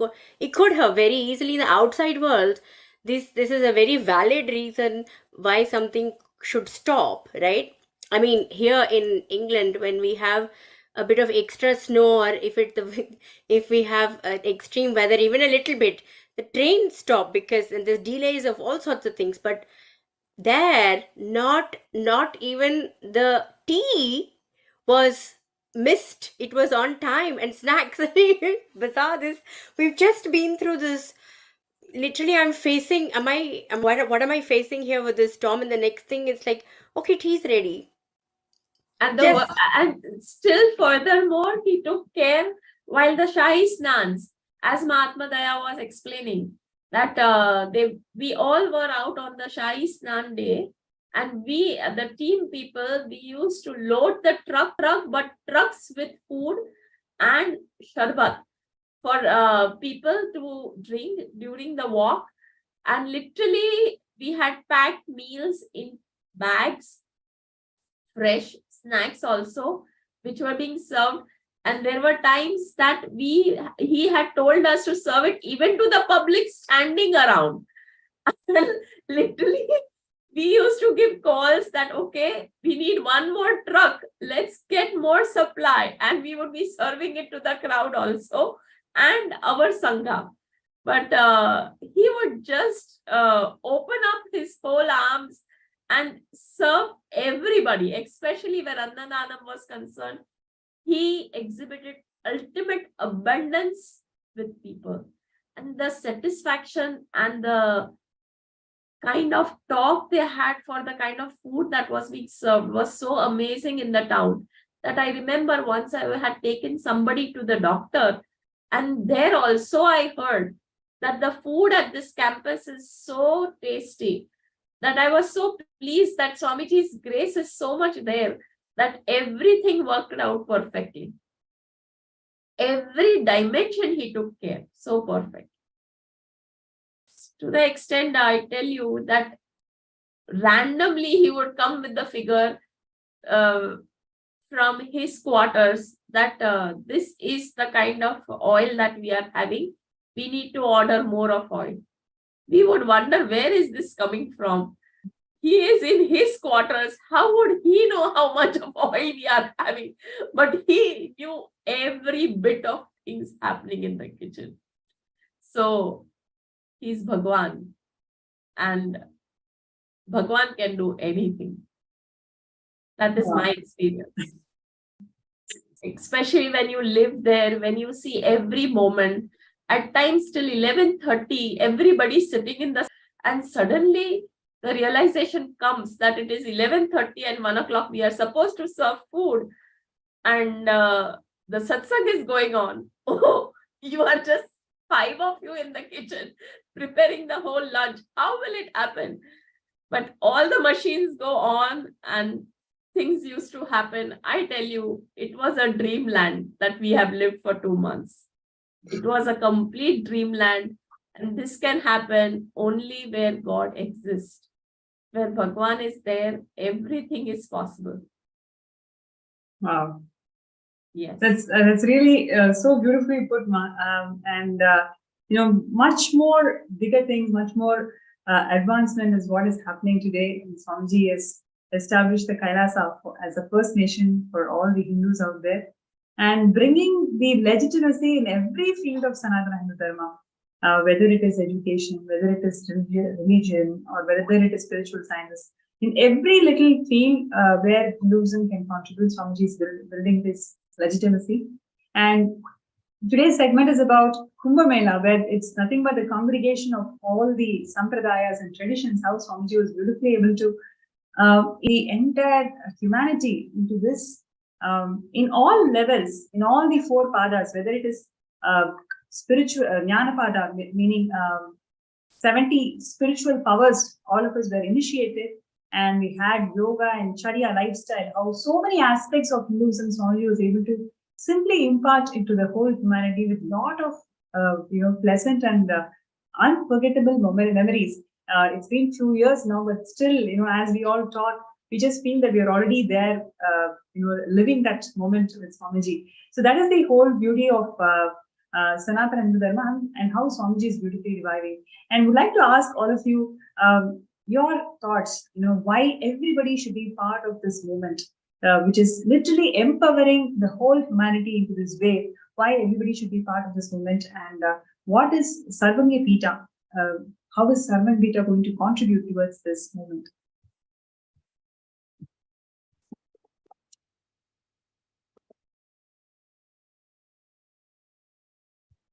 Achieve your goal in life, or do you want to even have the clarity, what is your goal in life, and what you need to do to help others, to have that clarity, to have that understanding. It is so vital to be part of this movement, to be part of the Sarvagnya Pitam. Sarvagnya Pitam means it's something that's all encompassing, and it symbolizes the seat of learning. It symbolizes the seat of enlightenment. And to bring that to every person, every human being, is what Swamiji and Kailasa are doing. It has become, or rather, it is an integral component of our lives to be part of such an amazing mission. And to what it brings to people, the science of enlightenment, the science of happiness, the science of liberation, that ultimately becomes your goal. And that journey you go through, there is no second to it. And this happens only when, as step by step, you understand, you internalize what the truths are, how you are experiencing them, and how you understand the role of an avatar, how you understand the role of Sanatana Hindu Dharma, the spiritual ecosystem, what it does for you and yours and everybody else. That is too priceless. It goes beyond, we go through a life of attachments, desires, wanting this, wanting that, struggling through it. There are so many struggles that we go through because with the misconceptions, or you're working through something but you don't have the basic clarity and the cognition that helps you understand how to manifest. The spiritual ecosystem that is being, established by Kailasa, by Swamiji through Kailasa, is that which is nurturing, it is empowering, and it is guaranteed to help you manifest your ultimate. If there is any other way to say it, I don't know how to put it, but it is simply the one priority that we can have in life, which covers every priority of our life. Whatever you wish to manifest, you will actually experience it coming true. You will actually experience it happening in the most powerful way. And I would say Kailasa is the solution, that Swamiji has given to this entire world for the ultimate life to lead, the ultimate lifestyle to experience and be a part of. So that's what I would say. Yes. Yeah. And Kumbh Mela is one of the largest largest festival in the world. And how Swami this festival to its original authenticity, like this, there are many different elements, so many different components of Hinduism Swamiji has revived in last 30 years. And there is many more things to revive is on the plate. When Kailasa is going to be open for the whole of the humanity, it's going to be a huge positive explosion that we are all going to experience. Now is the moment where everybody can decide to be part of it. Even if you have made an intention before, today you can redo an intention, redeclare an intention, saying, yes, now I really want to be part of it and I need Swamiji's blessings. So I request everybody to sign up in sksjp.org/contribute and show your intention. Take the step today and show your intention, how you would like to be part of Sarvanya Pita. And when Swamiji is making the whole Kailasa happen, and then this year, the whole Kailasa is going to be open for the whole of the humanity, we are all going to get back to the celebrations, more programs, more and more excitement with Swamiji. So to make this happen, we want all of you to be part of this moment. So also would like to hear from Markandeya and Shivapriya. How are you seeing this as a very important step that each and every person has to take individually in their lives to be part of Kailasa and to be part of Sarvanya Pita? See, actually, when Muktika was sharing, for me, it's very simple. I'm going to exist regardless, because of course, I've taken birth. Each one of us have taken birth, so we're going to exist. Now, just because we've been talking about Kumbh Mela, I can share with you that for me, it was being part of actual ecosystem that Swamiji is reviving. So it was a live experience of that ecosystem, because we had the temple, we had power manifestation, we had initiations from Swamiji, we had Guru himself living with the Guru. So we were all living. I guess it was a child and adult Gurukul in some ways. So we were learning, we're having powerful cognitions, sessions with Swamiji, satsangs, and then there's food, organic, sattvic food provided. So the whole ecosystem Swamiji made available. Now, existing in that ecosystem, learning the powerful cognitions, and then like having flood and storm happen, which is natural things that happen, and they easily would have put any one of us into powerlessness. And for a moment I was, when there are certain things happening. However, how quickly in that ecosystem one can shift into powerfulness. So that was, it's a live experience. And then you have the ecosystem Kailasa, which one can about the powerful cognitions, one can attempt to implement it, but doesn't support implementation of those powerful cognitions straight away. So if I had to say it in a very simple way, I would say that we are going to exist regardless, because we've taken birth. Now it's up to us to choose for ourselves consciously a ecosystem that is going to build us powerfully inside out, not just in society where we get to show that we are powerful and inside experience powerlessness and not have the support network which can bring us out of that space quickly when we ever get into that space. But a really, like I was sharing with my Shivapriya, we had the storm coming. Swamiji goes out there, moves the storm.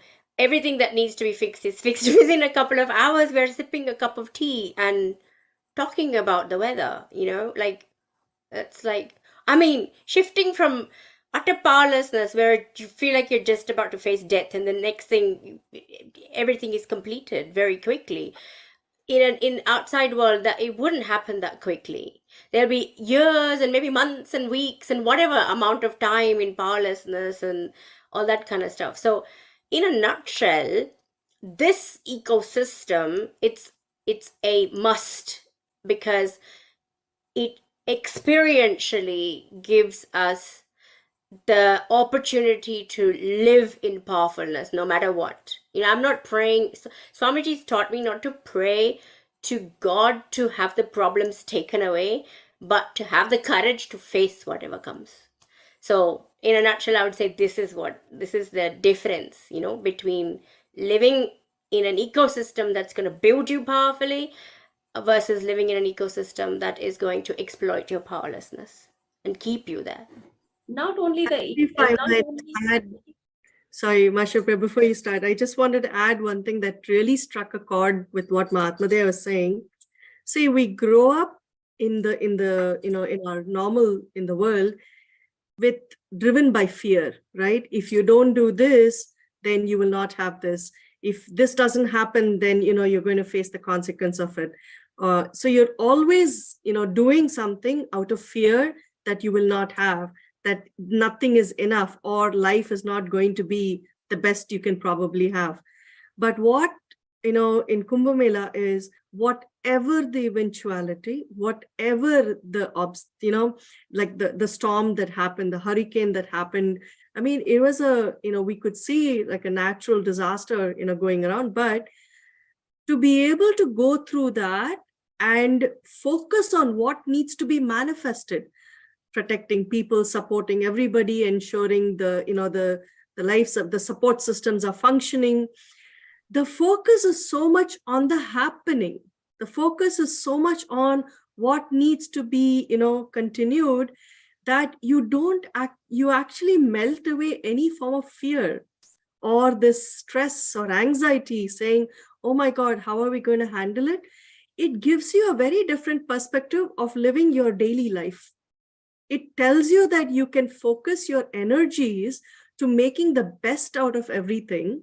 And that is what the spiritually, high ecosystem is. It's that level of nurturing. And this is what Swamiji is bringing to all of us.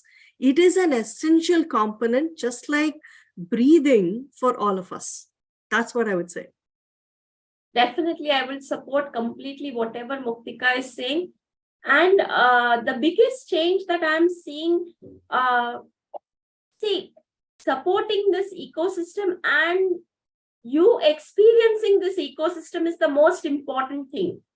Now, I will give to you an outside world experience. Is I first work the way I want to work. I am not consistently, I'm more on projects. Like if I was doing this project of Annadanam, I was working in the kitchen. Once I come back, I may not go back to the kitchen for a long, long time, to the extent that even my house kitchen, I don't manage at times. But when I'm in the office, what I see is, if I'm executing something, suppose we are executing a new ERP system in the office. Now, when I'm managing to see that the 200 people, I'm first seeing the human resistance for a change that is happening, which I can see today.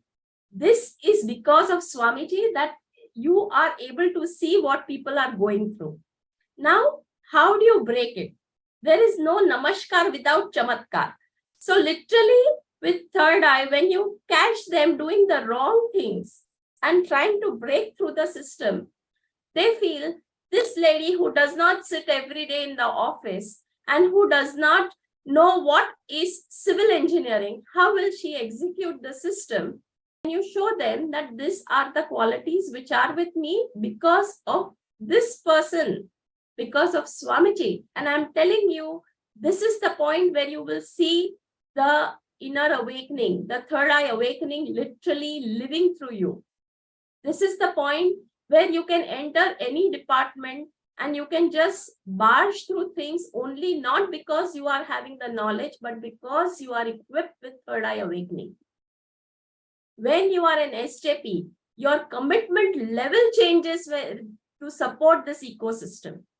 When you are an SJP, your whole view, why you want this ecosystem to expand, changes. And you will be able to exhibit it to the extent where people literally feel, wow, what is this happening? To the extent where you can show them that this mistake that you have done is not a sin or it's not a crime, but the mistake done and to find the mistake and to correct this is most important. Especially when you are not from their department, and if you can show these flaws and you can show, and I very clearly say this is happening because the person who runs this company has very clearly said that don't think you are working for the Tulis or the owners of this company. This is my company. This is the kind of care that he takes for us. This is the commitment that he has given to us. That is why it is so important to support this ecosystem.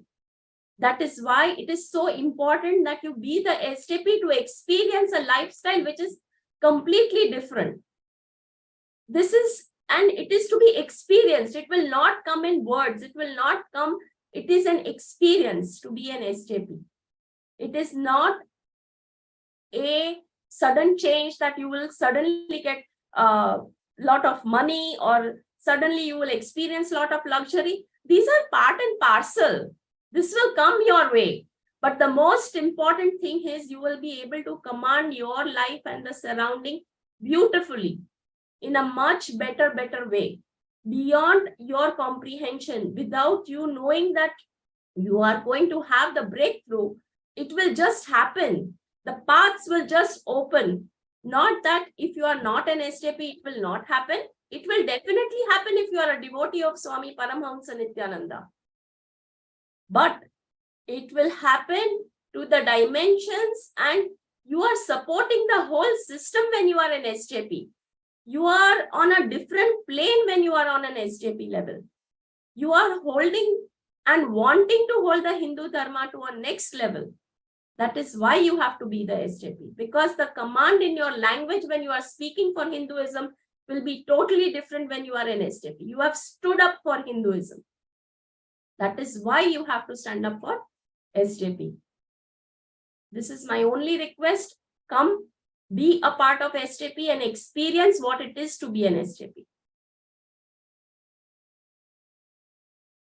So with this, I will end here from my end. Yes, Ma Pranapriya, you can continue now. Yes, thank you so much for sharing that. And like you beautifully shared, right, the clarity and the confidence and the purpose, higher vision for life, simply you'll start manifesting moment you say yes to the Sarvanya Pita. So I'm sure many of us have been thinking about it, and you don't know what are the next step, how to go about it. The intention is there, but I don't know how I'm going to manifest it. First thing is sign up and start your journey today. Take a small step, and with you saying yes to it, actually. And in this panel already, a couple of them are SJPs, and many people. If you go and connect to each person, they would have amazing stories. Just as their journey of SJP itself is a beautiful thing to learn about. Like, it's not like it happened in a day or anything, but rather how Swamiji works on each being to mold that being and become an SJP.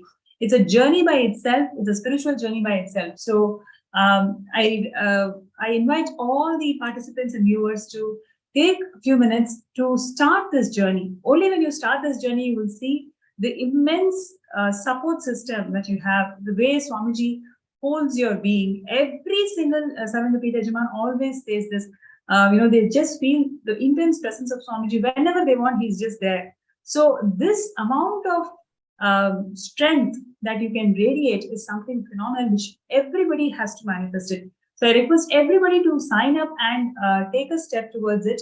And this step that you're taking today will definitely be rewarding, and you're going to be part of the history, reminding all the participants about what Swamiji shared in Jayanti. Being the founding fathers of Kailasa is something which nobody can miss.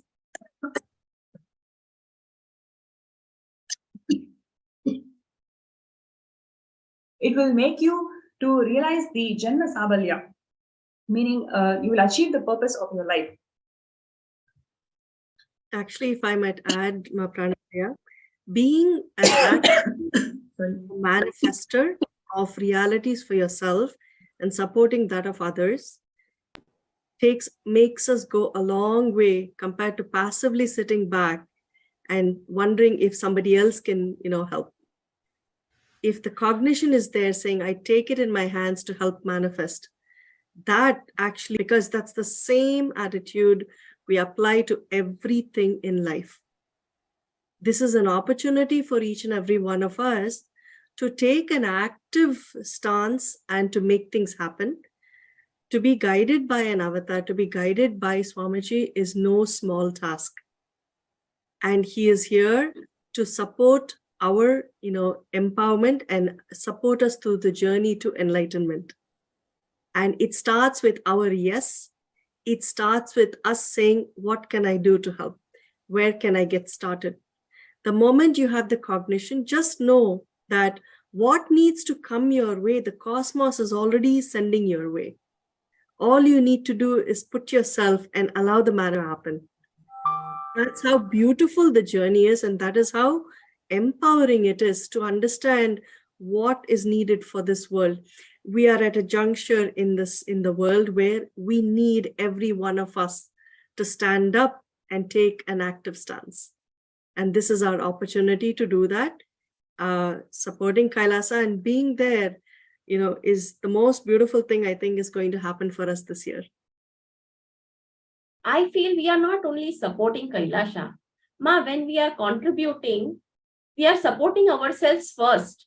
Because first thing is, we are getting out of the limited cognition that we can only do this much. The figures that are put, we feel are far beyond our reach.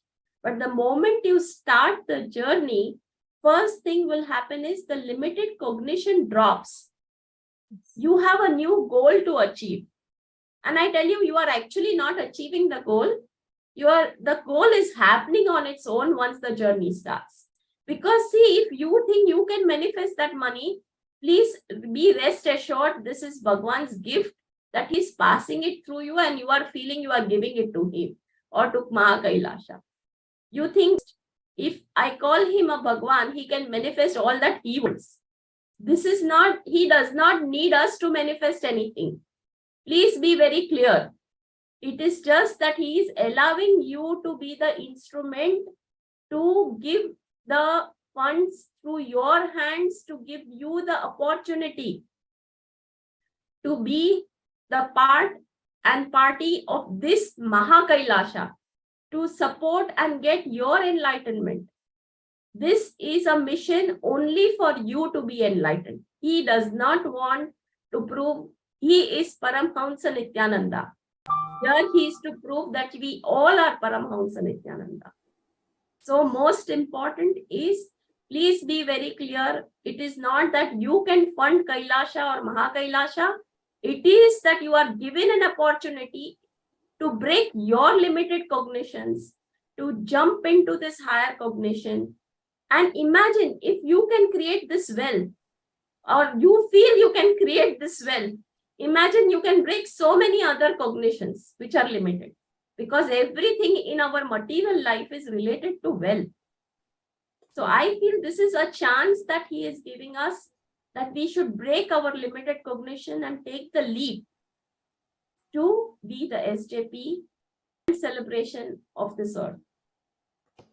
It's a collective infrastructure, right? Because we in society, this wherever we are, wherever people gather, there is an infrastructure, right? So there is a way, like a food lifestyle, clothing lifestyle, etc. Anywhere we go, even outside, where outside of Kailasa, there is infrastructure, whether it's public transport, whatever that infrastructure is. That infrastructure does not support the potential, the highest potential of humanity. Whereas Swamiji has given us the vision, the complete structure, the infrastructure that we can build collectively, not just for ourselves, but the future generations as well. Yes.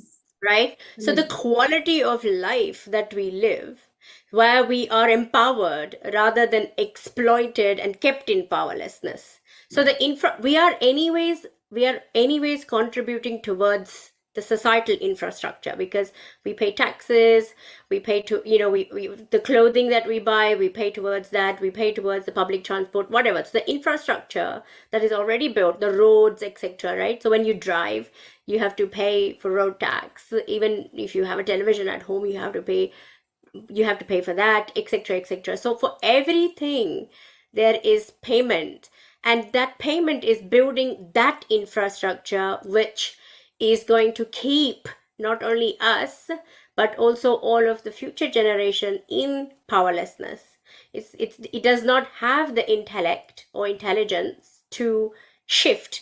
So this infrastructure that Swamiji has given us the vision for, it is time for us to actually start working and contributing towards that, so that is built collectively, because it's for all of us together. So that's one thing I wanted to add, because the quality of living, the number of years that we're going to live on planet Earth, the quality of that living where we're really alive is much, much more higher than, the kind of, that kind of coma state that we normally, the deluded state that we are normally kept in because of the food we eat, because of the other content that we consume outside of Kailasa, that keeps us in that mediocre and less than mediocre life.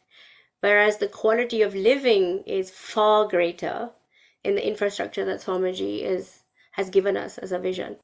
Also, I would like to say, we all have read stories of inspiring stories of people who have made wealth, like the rich dad, poor dad, and the Reliance story of how from a cycle he was selling clothes to he has become a multi-billionaire tycoon.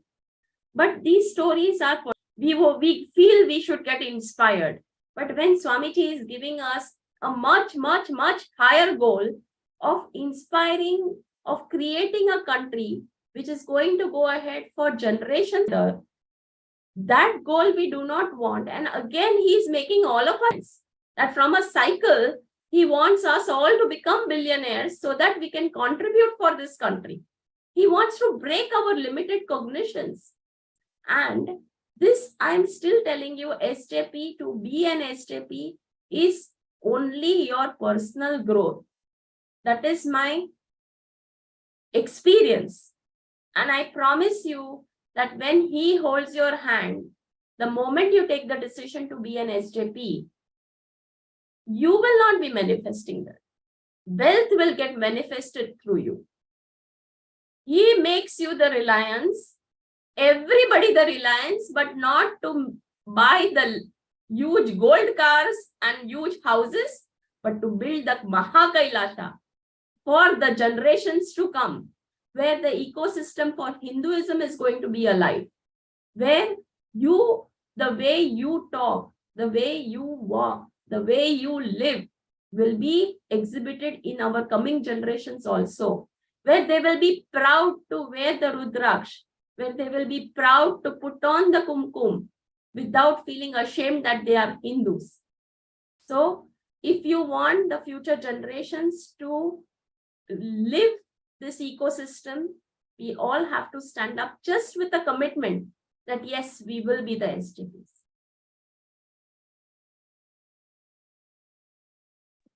Yes, so that was so beautifully shared by all of you, and thank you so much for joining the segment today. It was, definitely brought back so many wonderful memories and all the moments of oneness in Swamiji. I personally really thoroughly enjoyed all your sharings, and thank you so much for being here today.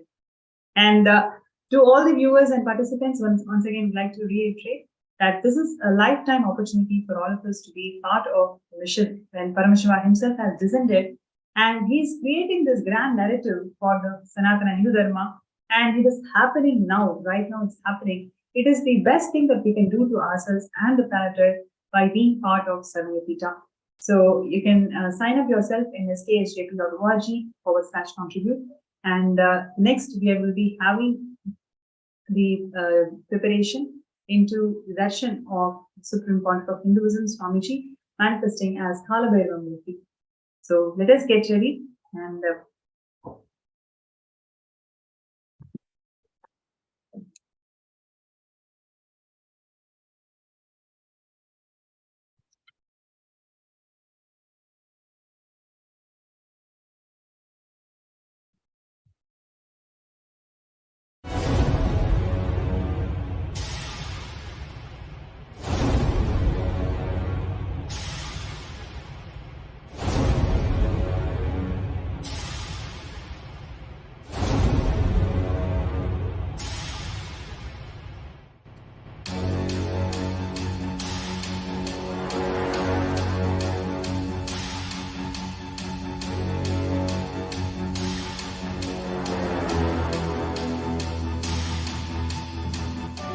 understand, literally last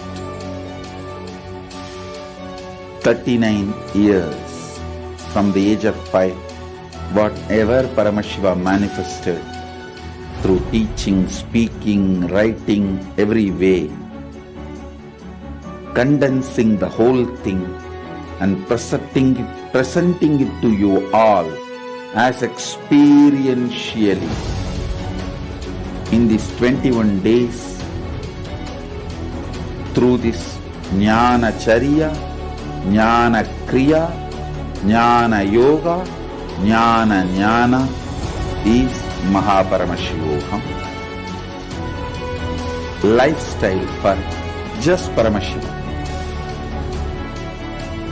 Rituals to be just Paramashiva. Yoga for just being Paramashiva.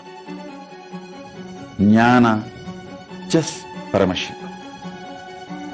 This Mahaparamashivoham is like literally the ultimate journey in a most safest way.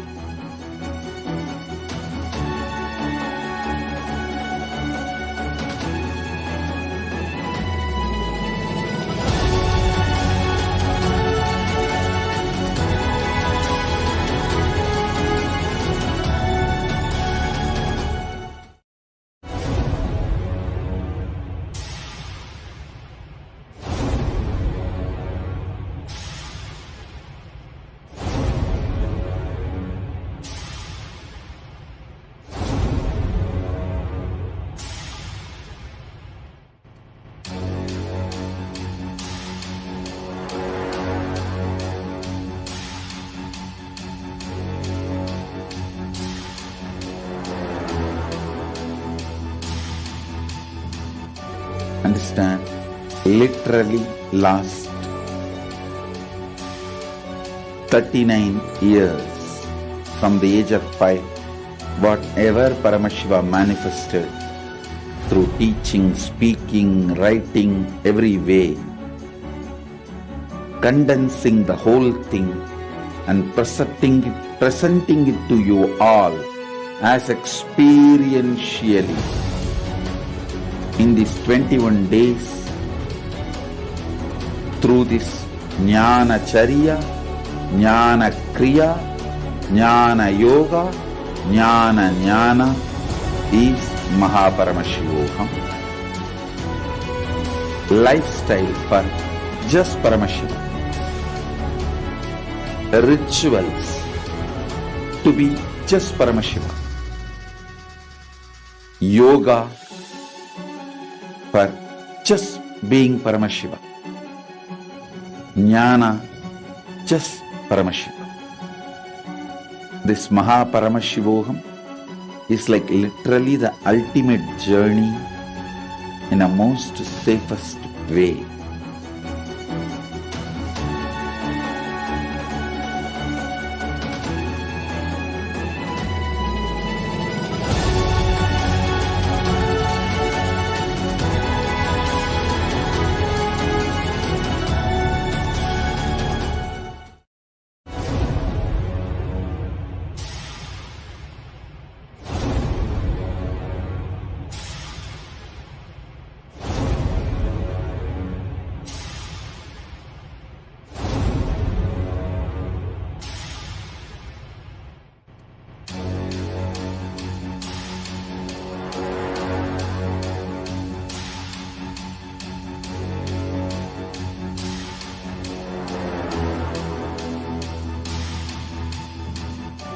Understand, literally last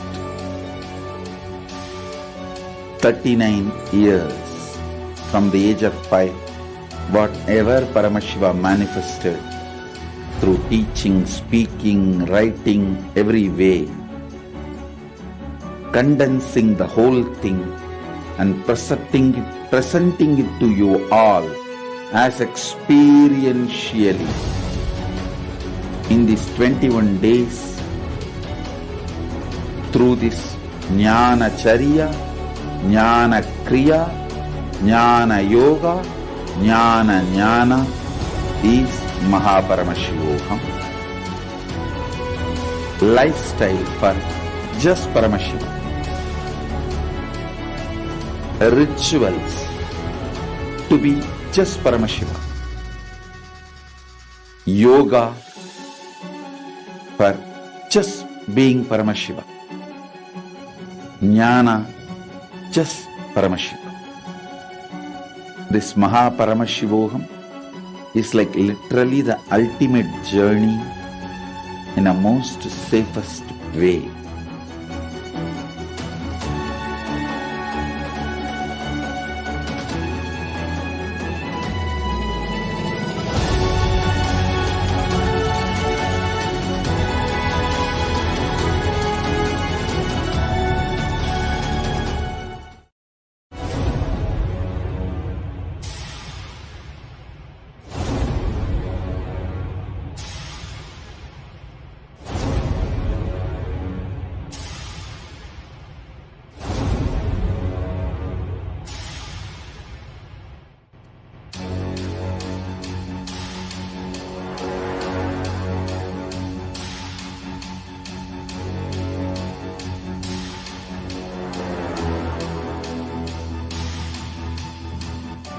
Understand, literally last 39 years from the age of 5, whatever Paramashiva manifested through teaching, speaking, writing, every way, condensing the whole thing and presenting it to you all as experientially in these 21 days through this Jnana Charya, Jnana Kriya, Jnana Yoga, Jnana Jnana is Mahaparamashivoham. Lifestyle for just Paramashiva. Rituals to be just Paramashiva. Yoga for just being Paramashiva. Jnana just Paramashiva. This Mahaparamashivoham is like literally the ultimate journey in a most safest way.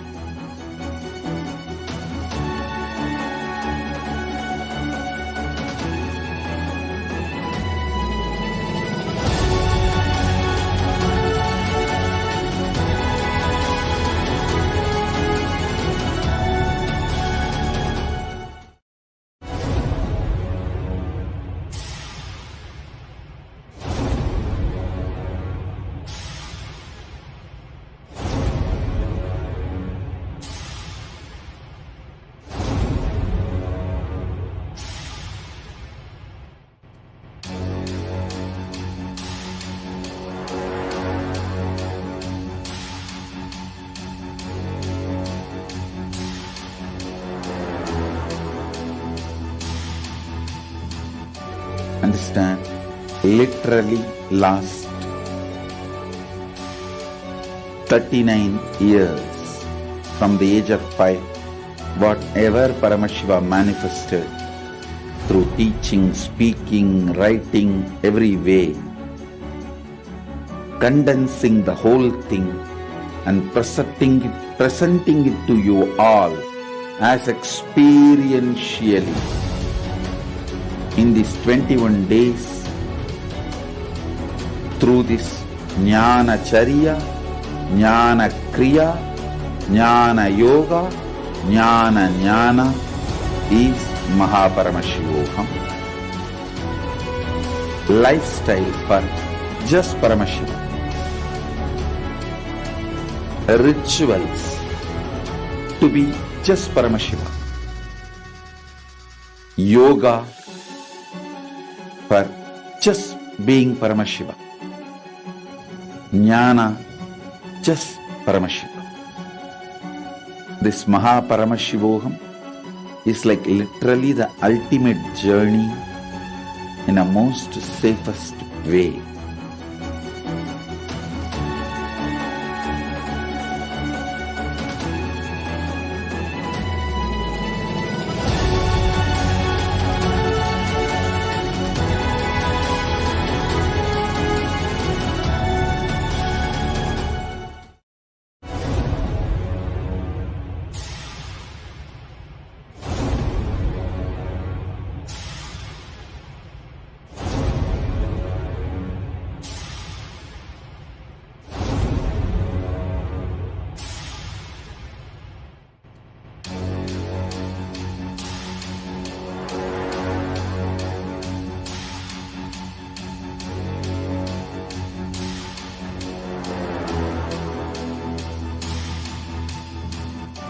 Understand, literally last 39 years from the age of 5, whatever Paramashiva manifested through teaching, speaking, writing, every way, condensing the whole thing and presenting it to you all as experientially in these 21 days through this Jnana Charya, Jnana Kriya, Jnana Yoga, Jnana is Paramashivoham. Lifestyle for just Paramashiva. Rituals to be just Paramashiva. Yoga for just being Paramashiva. Jnana just Paramashiva. This Paramashivoham is like literally the ultimate journey in a most safest way.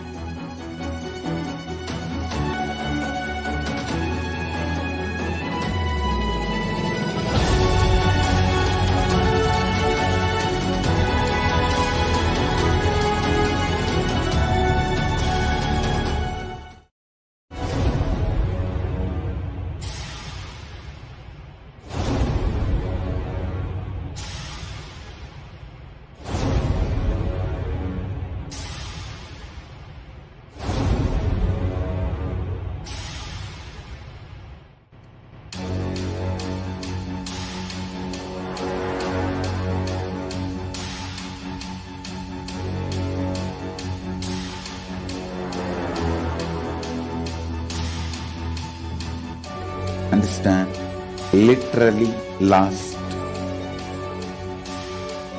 39 years from the age of 5, whatever Paramashiva manifested through teaching, speaking, writing, every way, condensing the whole thing and presenting it to you all as experientially in these 21 days through this Jnana.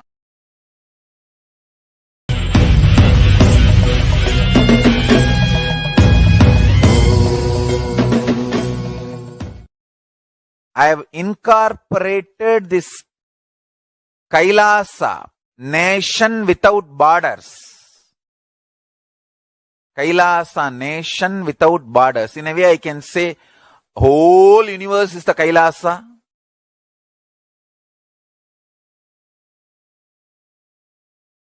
Kailasa, nation without borders. I've incorporated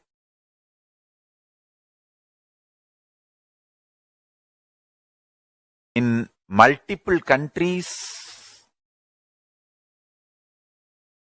Each Kailasa will function in their own countries as per that country's law, within that country's law.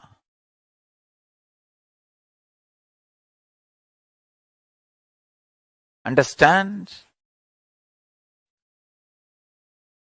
The Kailasa is revived to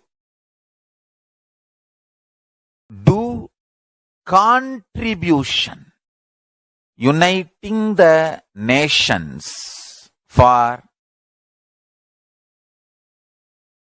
contribution. Hinduism, Veda Agamas have great things to contribute to the world.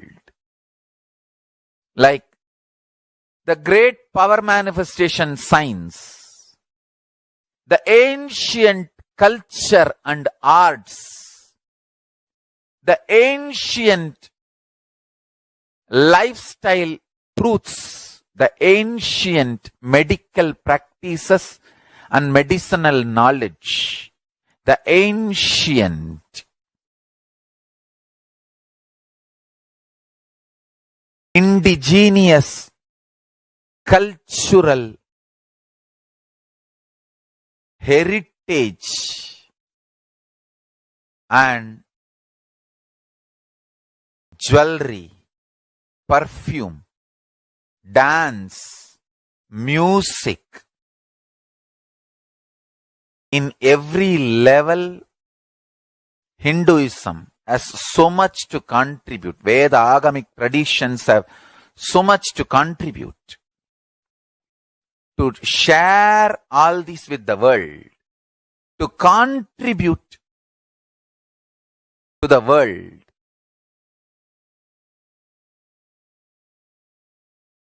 Hindus need to tell the world what they are contributing in every level. The brand of Hinduism itself is enriching and empowering and enlightening.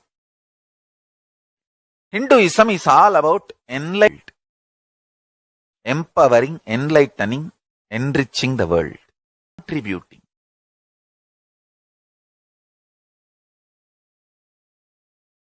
That is our spiritual life. That is our spiritual strength. That is our spiritual core principle.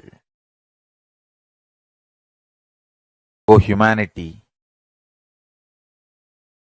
folded hands, some one corner of the world.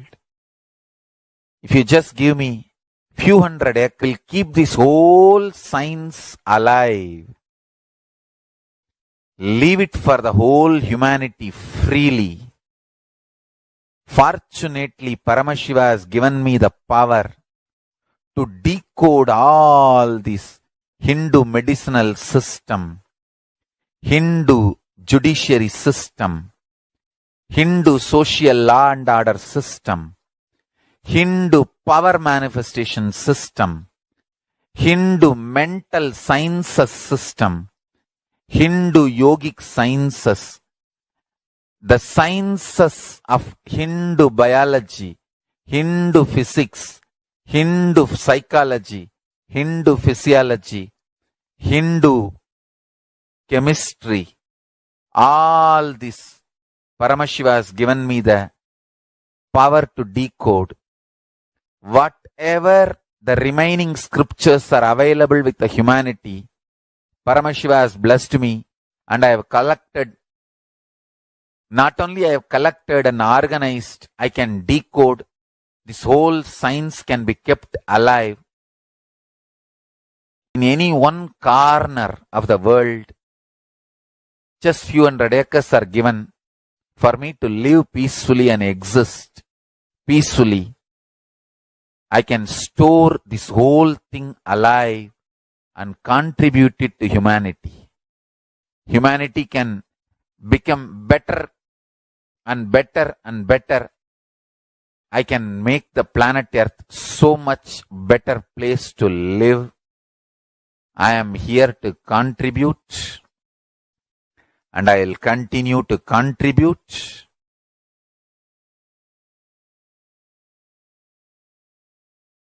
As long as I am allowed to live, I will contribute.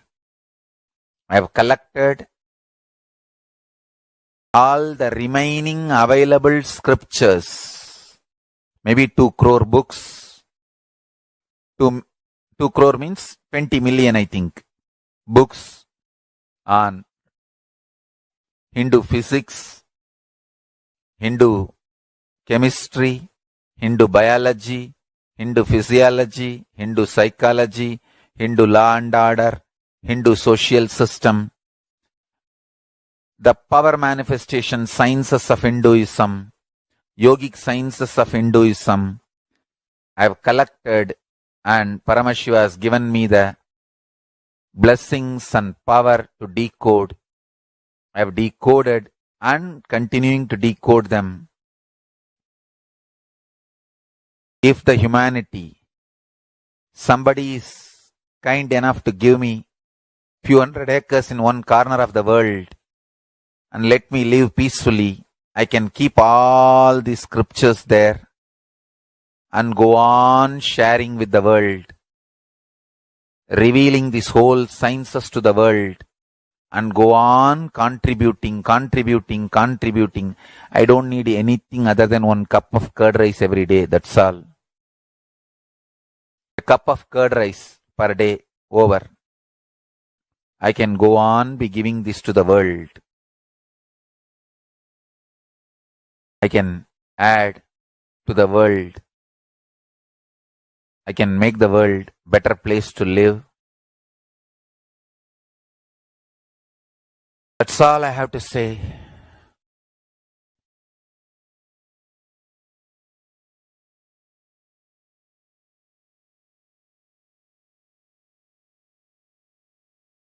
Thousands of medicines are described detail in ancient Siddha and Ayurvedic scriptures. Paramashiva has given me the power to decode them, read them, and properly translate and map them to the modern day human language. And I am ready to work 20 hours a day. I just need few hundred acres where I can sit peacefully and keep this library, run a Gurukul where thousands of people can learn this and share it with the world. Understand?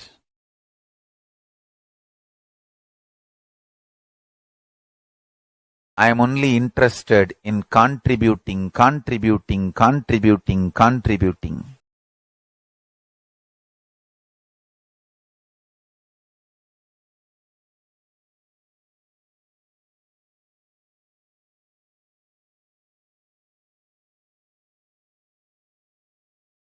If we can decode all this great knowledge, whole world can prosper from this knowledge. Whole world can enjoy from this knowledge. If I prosper, I will only create a university. I will not create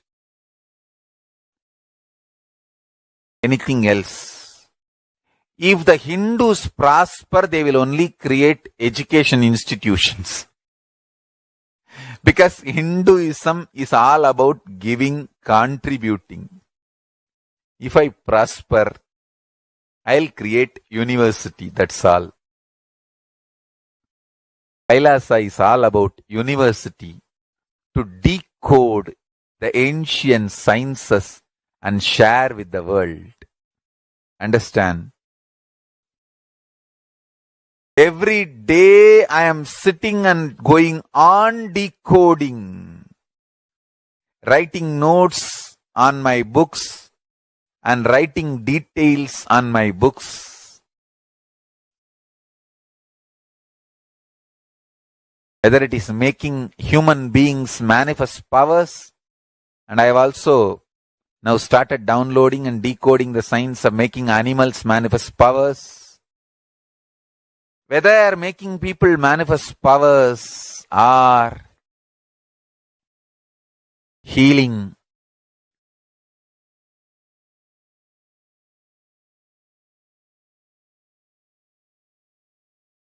in every level. Life is all about contribution, contribution, contribution.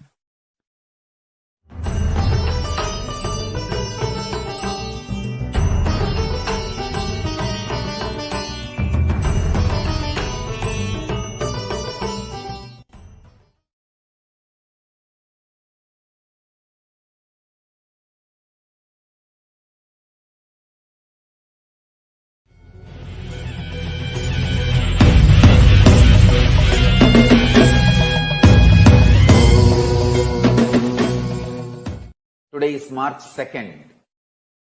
Worst assassination attempts I faced on this very day. Literally, March 2nd and 3rd, 4th, 5th, this 1 week, at least 10 times they tried on different years. Very aggressively. There were small attacks, but some of the very aggressive, very planned attacks, locking me inside my room, ashram, tapovan, kutia, and putting the petrol bomb and burning. That kind of a sure shot methods they tried.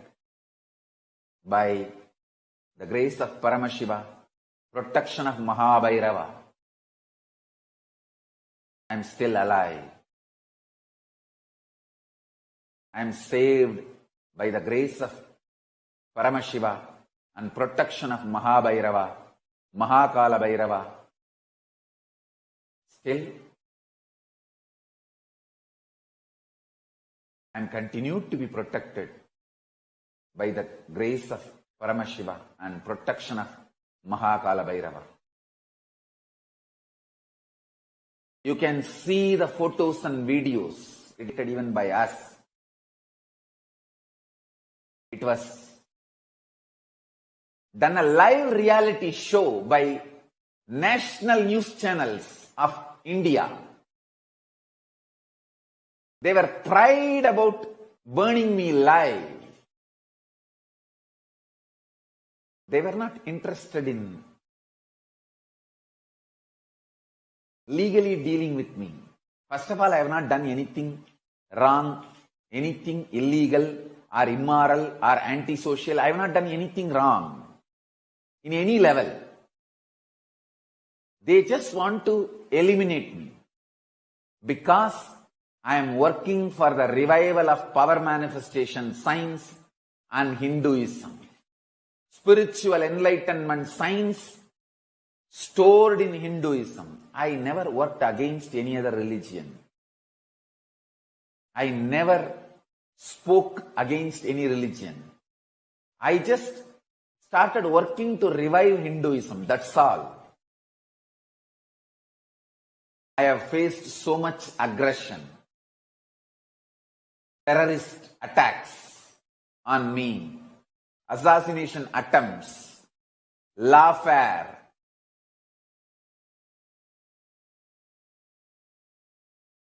hate speech, every level.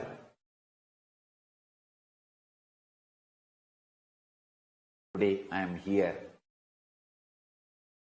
by the grace of Paramashiva, with the protection of Mahakala Bhairava, to declare the victory of Parashakti, victory of Paramashiva, victory of Mahakala Bhairava. By the grace of Paramashiva, with the protection of Mahakala Bhairava, we won in this whole war imposed on us.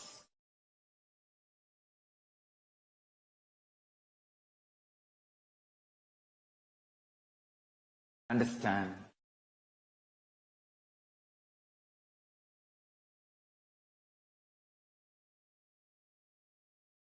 I have not become violent because violence was forced on me. I have not decided to lose my goodness because of the bad people entering into my life. No. I said very clearly, I will continue to retain my goodness. I will only tell the whole world what all has been done to me and Sri Kailasa. Understand? This Kailasa, revival of enlightenment civilization, is not started 2 years before or 3 years before. It is hereditary, handed over to me by my gurus. I have started actively doing it. That is why I have been attacked. I have started actively doing it. I have started legally doing it. I have started doing it in a foolproof way. I have started telling the world the persecution Hindus are going through. I have started telling the world the non-violent tradition of Hindus. Because of non-violent tradition, how they are being tortured, killed, attacked. Hate speech is done against them, and they also withdrew from life and got into inactivism, helplessness, did not reach out to the world to tell the right narrative, the truths, facts.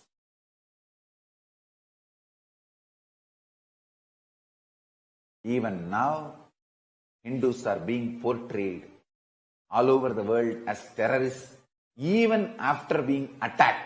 They are attacked, but they are projected as terrorists. They are killed, but they are projected as aggressors. Because we did not tell the world, in the name of non-violence and Tyaga, we became inactive. Ahimsa, non-violence, should be practiced actively. Should be told to the world with the right narrative.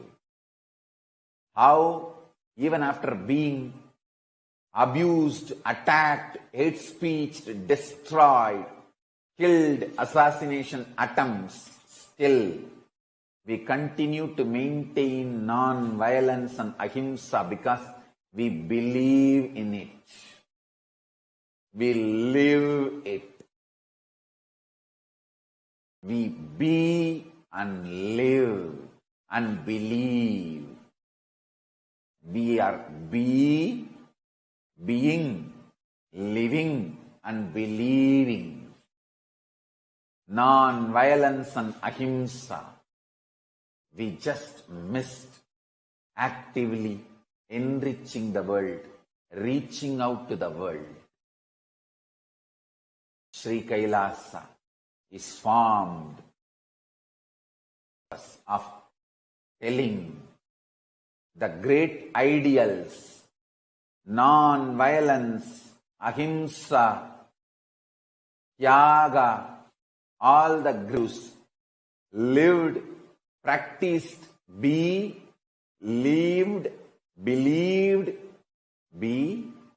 lived, believed by Hindus actively to the whole world.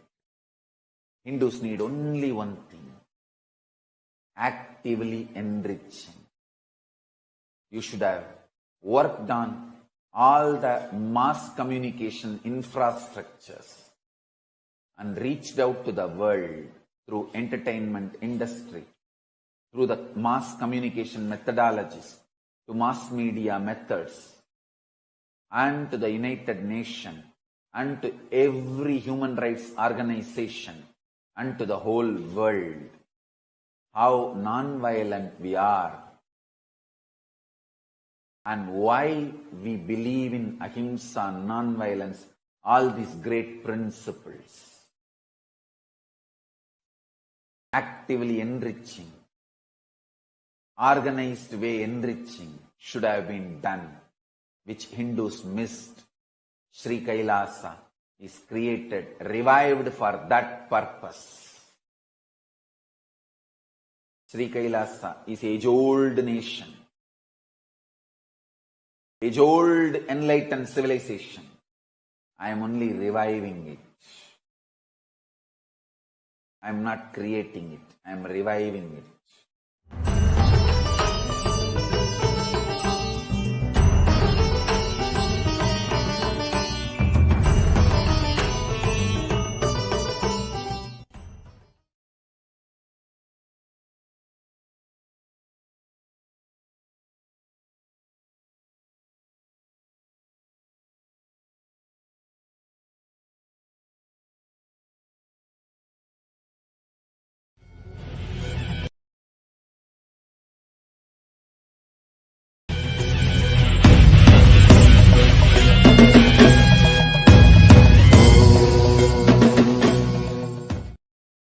I have incorporated this Kailasa, nation without borders.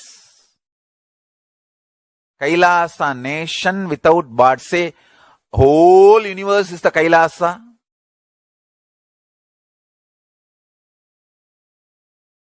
Kailasa, nation without borders.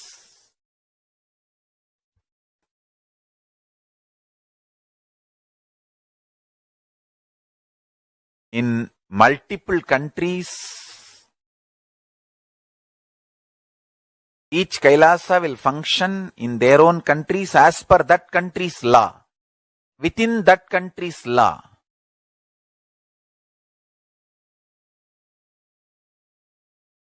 Understand?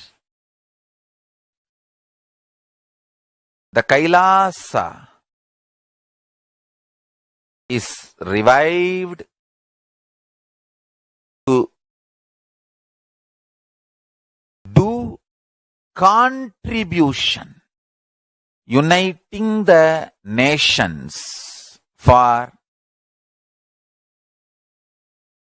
contribution. Hinduism, Veda Agamas have great things to contribute to the world. Like the great power manifestation science, the ancient culture and arts, the ancient lifestyle truths, the ancient medical practices and medicinal knowledge, the ancient indigenous cultural heritage and jewelry, perfume, dance, music. In every level, Hinduism has so much to contribute. Veda Agamic traditions have so much to contribute. To share all this with the world, to contribute to the world.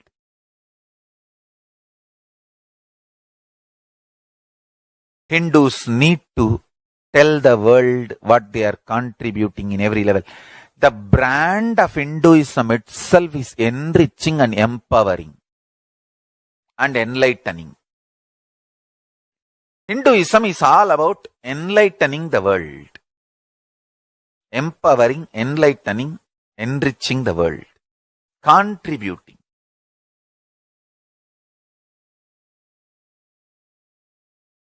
That is our spiritual life.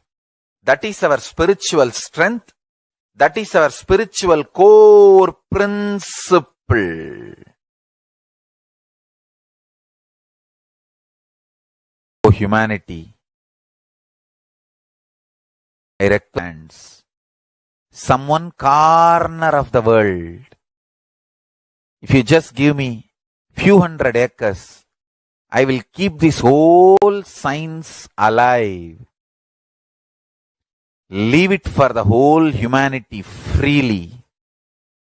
Fortunately, Paramashiva has given me the power to decode all this Hindu medicinal system Hindu judiciary system, Hindu social law and order system, Hindu power manifestation system, Hindu mental sciences system, Hindu yogic sciences, the sciences of Hindu biology, Hindu physics, Hindu psychology, Hindu physiology, Hindu chemistry, all this Paramashiva has given me the power to decode.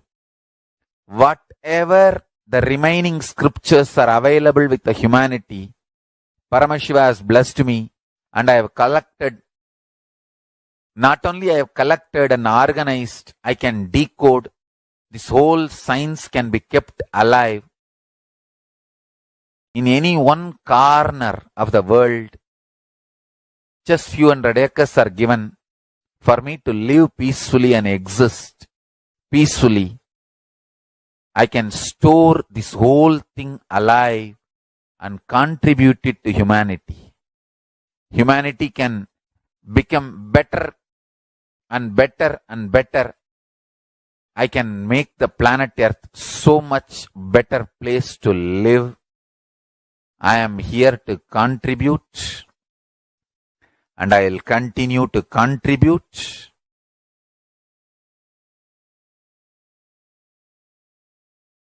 As long as I am allowed to live, I will contribute. I have collected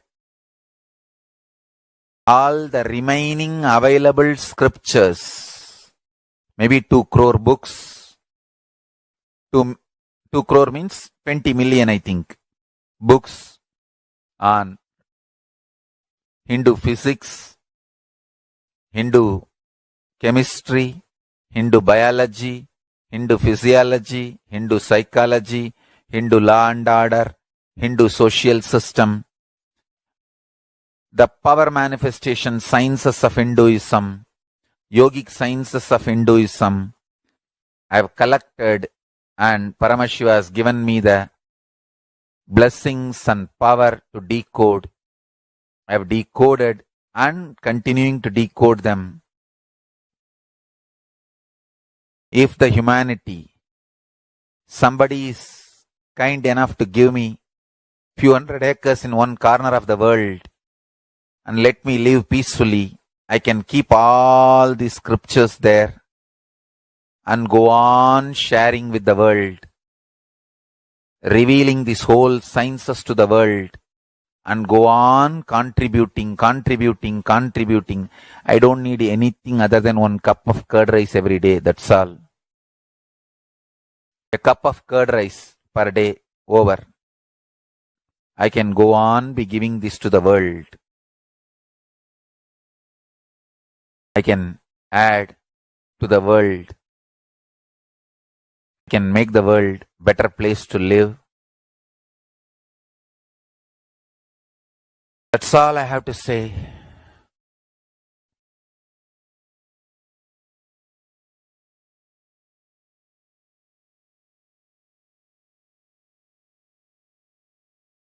Thousands of medicines are described detail in ancient Siddha and Ayurvedic scriptures. Paramashiva has given me the power to decode them, read them, and properly translate and map them to the modern day human language. And I am ready to work 20 hours a day. I just need few hundred acres where I can sit peacefully and keep this library, run a Gurukul where thousands of people can learn this and share it with the world. Understand?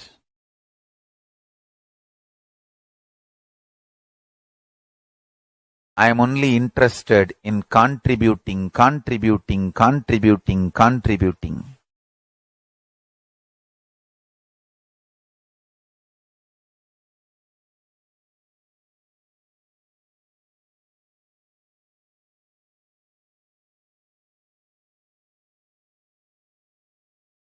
if we can decode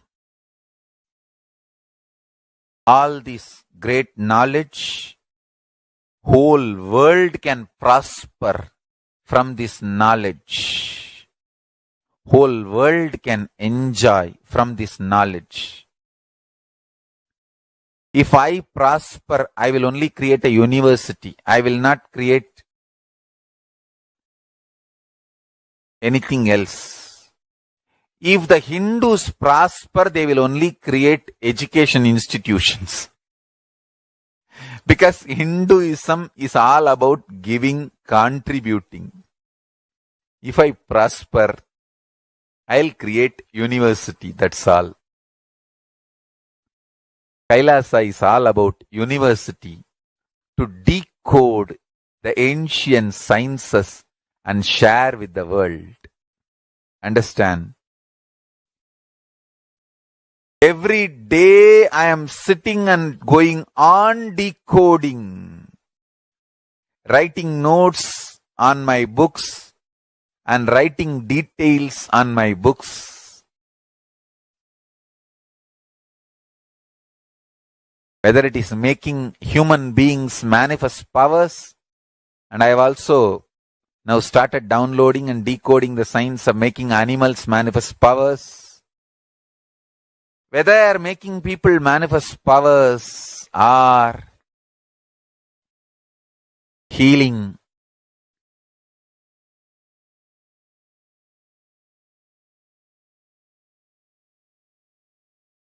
in every level, life is all about contribution, contribution, contribution.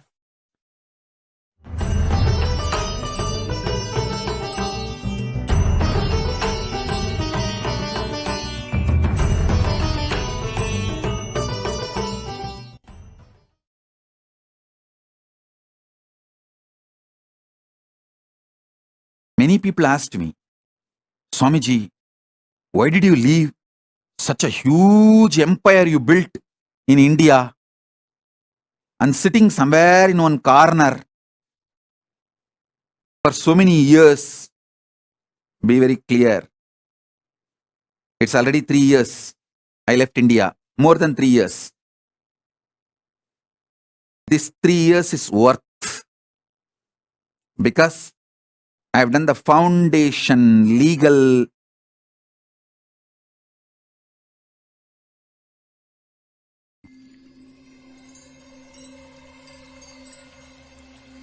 I welcome you all with my love and respect. Let you all open all your 3 eyes. Om Nithyananda Paramashivam.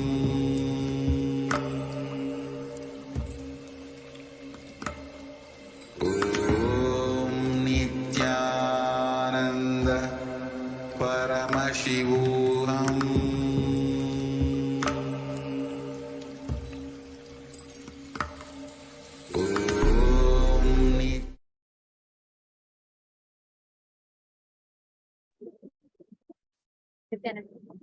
All the participants that are there sitting with us. We had a very, very beautiful sharing from the House of Representatives who came and shared their personal eyewitness testimonials of how they enjoyed the Kumbh Mela. And we all listened to Swamiji, how this revival of Kailasa nation, revival of Hinduism is Swamiji's vision right from that onto planet Earth.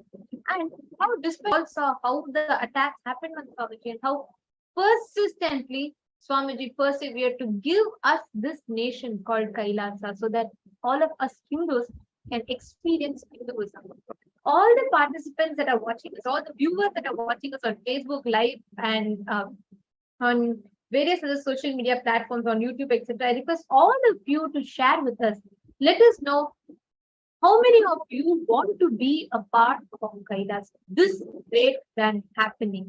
And if you want to, you all can sign up to skljp.org/contribute.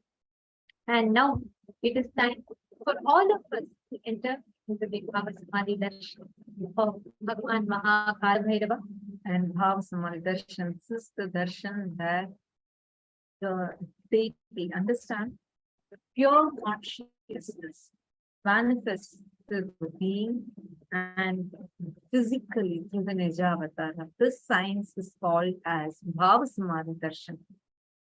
This is a science unique to Hinduism, and it's an extremely rare science that Swamiji has revived. And we have been experiencing the Bhava Samadhi Darshan, the various forms, various different deities, various different dimensions of Paramashivam. We have been experiencing these Bhava Samadhi Darshans through Swamiji. And so many, literally almost 100% of participants, whoever participates in these Bhava Samadhi Darshans, have been experiencing phenomenal transformations, life transforming experiences of Kundalini awakening and awakening of the third eye and manifesting extraordinary powers of Paramashiva. And today we are going to be experiencing one such extraordinary, powerful Bhava Samadhi Darshan of Bhagavan Mahakala Bhairava. And now we will be chanting the Dhyana Shloka of Bhagavan Mahakala Bhairava as we are all getting ready for the Bhava Samadhi Darshan. So, as all of us are going to be receiving this Bhava Samadhi Darshan, when you sit there with the Sankalpa in whatever is your intention to manifest, just by sitting in the presence of the avatar, through the science of Shaktini Pada, the quantum entanglement which happens, where the exact activities, the neural activity that happens in the avatar's brain reflects in us, mirrors into us. A very, very powerful process which simply and remove, it literally rewire your inner software to be able to receive the highest conscious existence in life. So now we will be chanting the Dhyana Shloka of Bhagavan Kala Bhairava. Shulam Damarukam Chaiva Shankham Chakram Gadadharam Khadgam Patram Cha Khatwakam Pasham Kushadharam Tata Dashabahum Trinetram Cha Sarparajopavitinam Digambaram Kumaram Cha Vanavahana Samyutam Damshtakarala Vadanam Mastaishwaryam Phaladam Chandika Shakti Sahitam Dhyayet Samhara Bhairavam.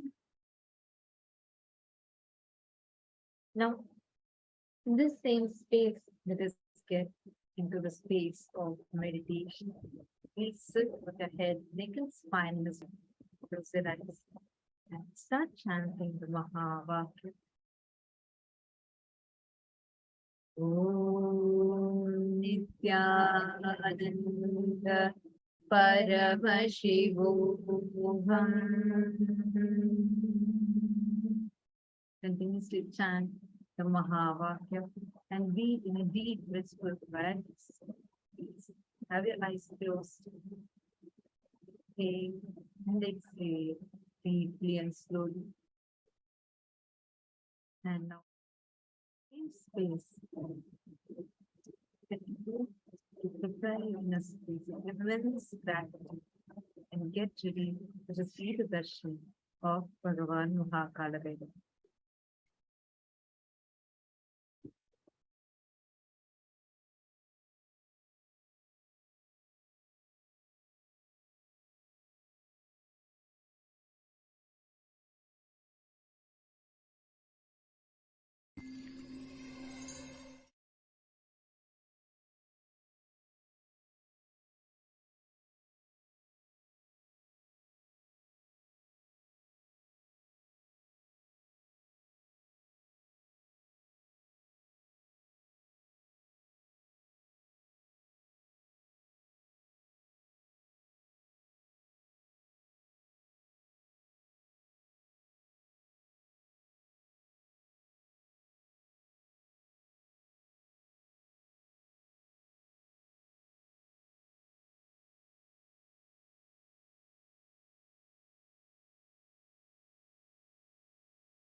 welcome you all with my love and respect. Let you all open all your three eyes. Om Nithyananda Paramashivam.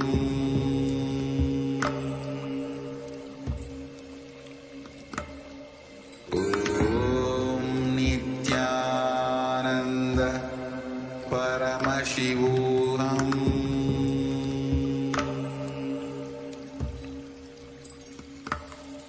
Om Nithyananda Paramashivam.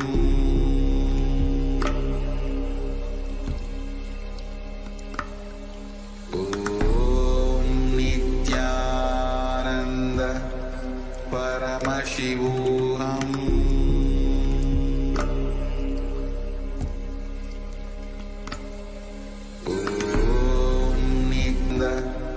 Paramashivam.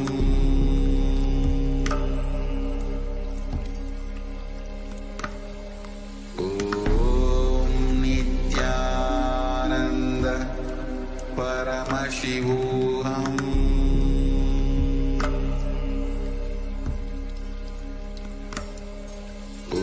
Om Nithyananda Paramashivam. Paramashivam. Om Nithyananda Paramashivam.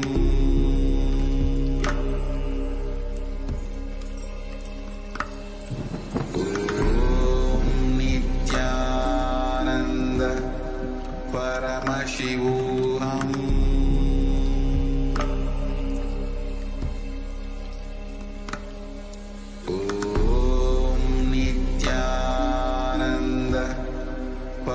Paramashivam. Om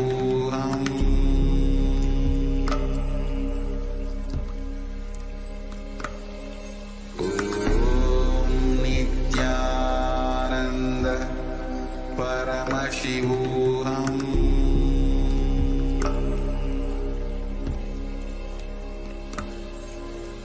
Om Nithyananda Paramashivam.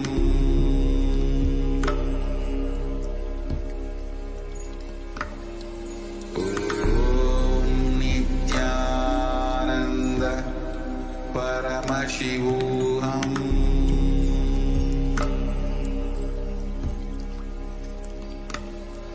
Om Nithyananda Paramashivam. Om Nithyananda Paramashivam. Paramashivam.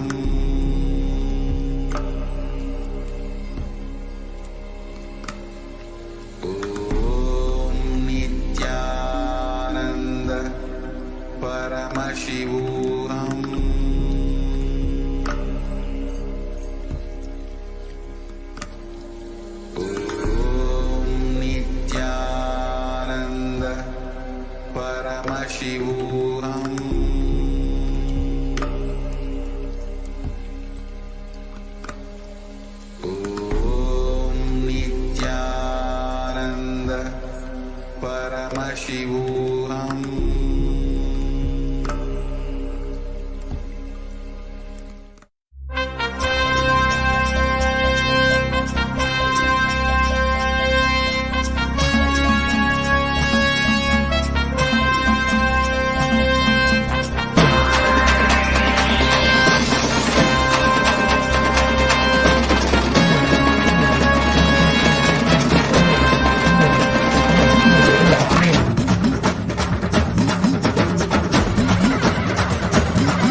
வாராண்டா கருப்பழக அவ எங்க பேரழக சந்தன பொட்டுக்கார சவ்வாது வாசக்கார வாராண்டா கருப்பழக அவ எங்க பேரழக பாக்கத்தான் கோபக்கார உண்மையில பாசக்காரன் காலத்தின் கடவுளடா கருணையில் கடலடா கும்பிட மருகணமே தரிசனம் கொடுப்பாண்டா கூப்பிட குரலுக்கு ஓடி வந்து நிற்பாண்டா காவல் கேட்டா காசூலம் தாங்கி காப்பாண்டா வாராண்டா கருப்பழக வாராண்டா கருப்பழக அவ எங்க பேரழக சந்தன பொட்டுக்கார சப்பாது வாசக்கார வாராண்டா கருப்பழக அவ எங்க பேரழக பாக்கத்தான் கோபக்கார உண்மையில பாசக்காரன்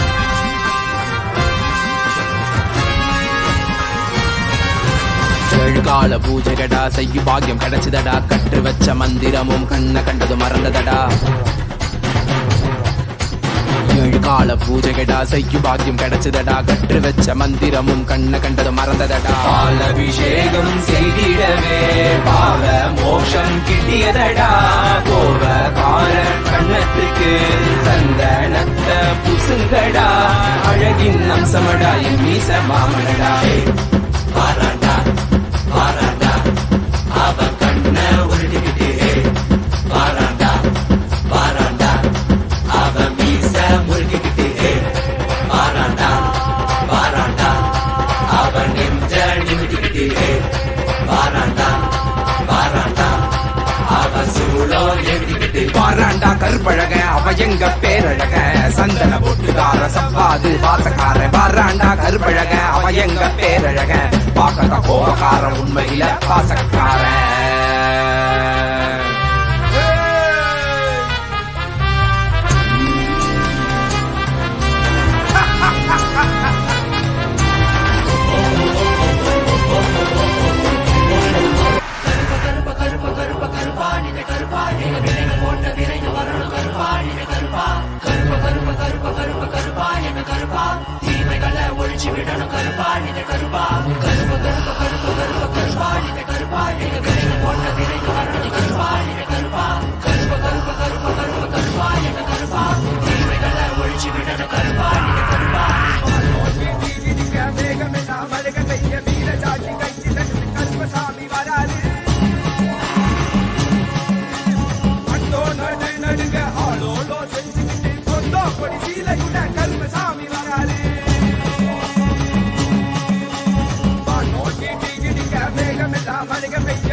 கோடிக்கணக்கான மக்களை எல்லாம் மகா பரமசிவ நிலைய உணர வைக்க அந்த 18ஆம் படி கருப்பு பாம்பு காட்டுக்குள்ள காலபைரவனா குடிபுகுந்து கலிகால பூமிய கைலாயமா மாத்த வந்திருக்கோம்.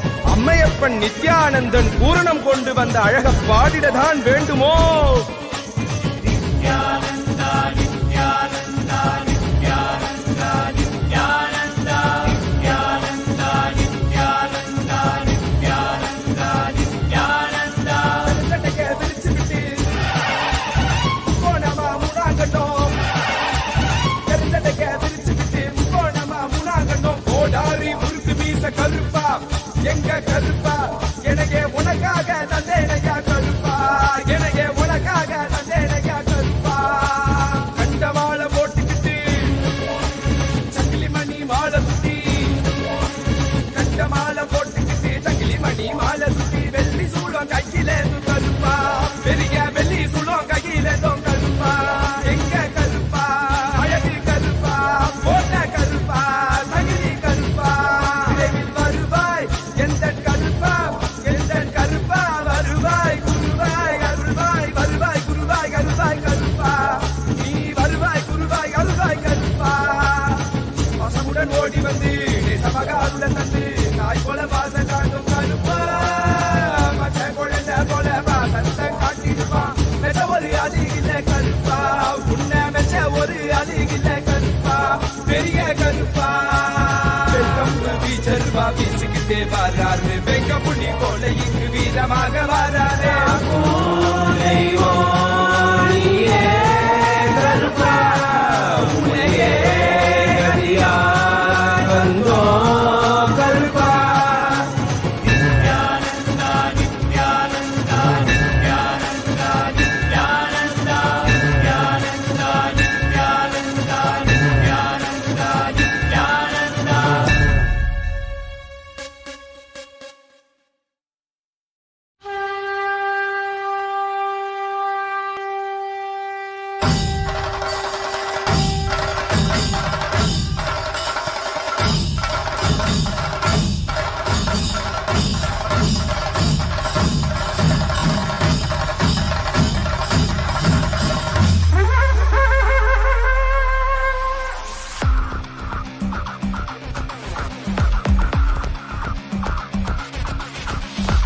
देवराजसेव्यमान पावनाम्नि पङ्कजम् व्यालयज्ञसूत्रमिन्दुशेखरम् कृपाकरम् नारदादियोगिवृन्दवन्दितम् दिगम्बरम् काशिकापुरादिनाथ कालभैरवम् भजे.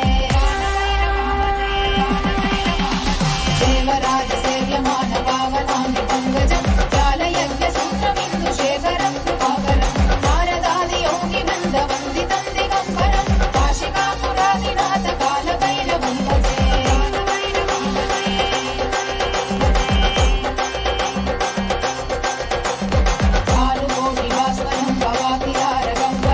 नीलकण्ठवीक्षिताटधायकं त्रिलोचनं कालकालमङ्कुराशमक्षशूलपाणिं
विकासलोक पुण्य पापशोधकं विभुं नीतिमार्गकोविदं पुरातनं जगत्पतिं काशिकापुरादिनाथ कालभैरवं भजे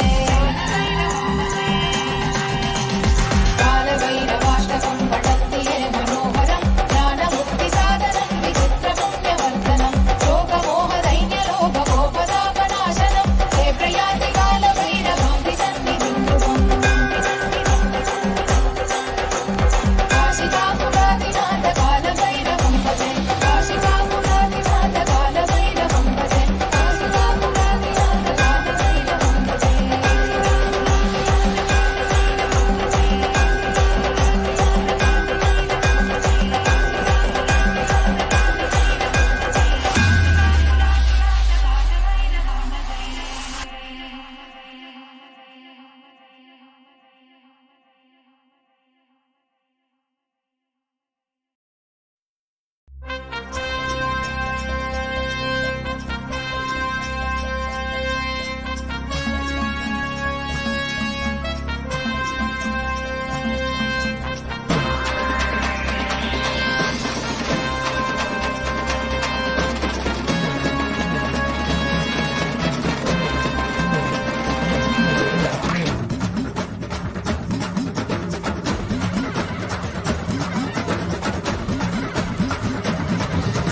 வாராண்டா கருப்பழக அவ எங்க பேரழக சந்தன பொட்டுக்கார சவ்வாது வாசக்கார வாராண்டா கருப்பழக அவ எங்க பேரழக பாக்கத்தான் கோபக்கார உண்மையில பாசக்கார காலத்தின் கடவுளடா கருணையில் கடலடா கும்பிட மருகணமே தரிசனம் கொடுப்பாண்டா கூப்பிட்ட குரலுக்கு ஓடி வந்து நிற்பாண்டா காவல் கேட்டா காசூலம் தாங்கி காப்பாண்டா வாராண்டா கருப்பழக வாராண்டா கருப்பழக அவ எங்க பேரழக சந்தன பொட்டுக்கார சவ்வாது வாசக்கார வாராண்டா கருப்பழக அவ எங்க பேரழக பாக்கத்தான் கோபக்கார உண்மையில பாசக்காரன்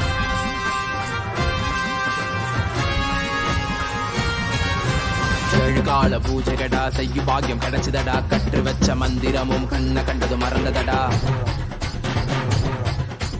ஏழு கால பூஜைகடா செய்யும் பாக்கியம் கிடைச்சதடா கற்று வச்ச மந்திரமும் கண்ண கண்டது மறந்ததடா பாலபிஷேகம் செய்திடவே பாவ மோஷம் கிட்டியதடா கோவ கார கண்ணத்துக்கு சந்தனத்தை புசுங்கடா அழகின் அம்சமடா என் மீச மாமனடா வாராண்டா வாராண்டா அவ கண்ண உருட்டிக்கிட்டே வாராண்டா வாராண்டா அவ மீச முறுக்கிக்கிட்டே வாராண்டா வாராண்டா அவ நெஞ்ச நிமிட்டிக்கிட்டே வாராண்டா வாராண்டா அவ சூழோ எழுதிக்கிட்டு வாராண்டா கருப்பழக அவ எங்க பேரழக சந்தன பொட்டுக்கார சவ்வாது வாசக்கார வாராண்டா கருப்பழக அவ எங்க பேரழக பாக்கத கோபக்கார உண்மையில பாசக்கார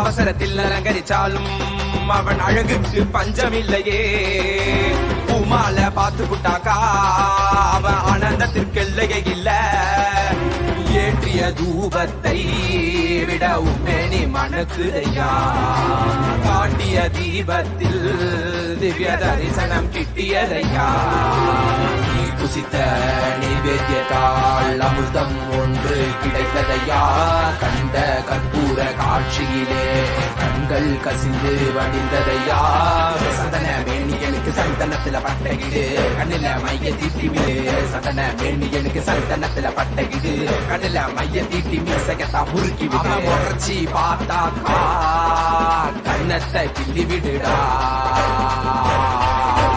வாராண்டா கருப்பழக அப்ப எங்க பேரழக சந்தன பொட்டுக்கார சவ்வாது வாசக்கார வாராண்டா கருப்பழக அவ எங்க பேரழக பாக்கதான் கோபக்கார உண்மையில பாசக்கார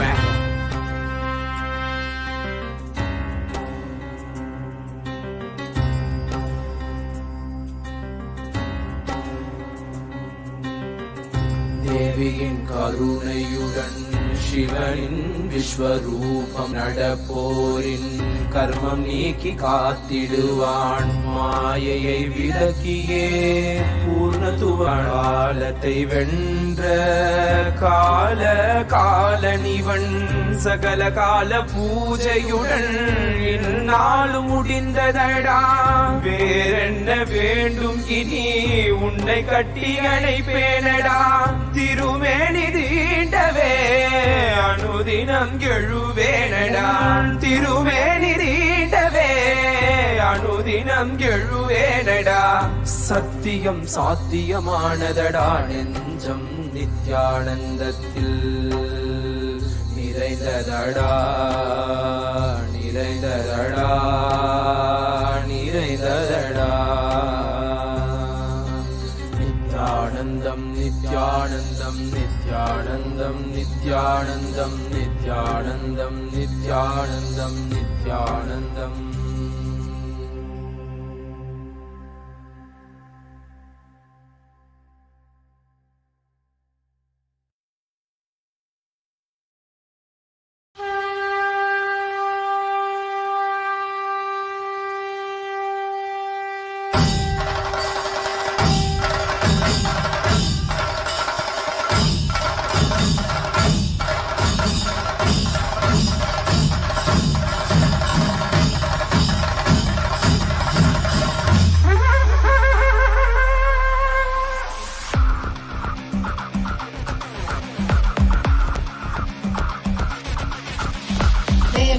सेव्यमान पावनाङ्घ्रि पङ्कजं व्यालयज्ञसूत्रमिन्दुशेखरं कृपाकरं नारदादियोगिवृन्दवन्दितं दिगम्बरं काशिकापुरादिनाथ कालभैरवं भजे.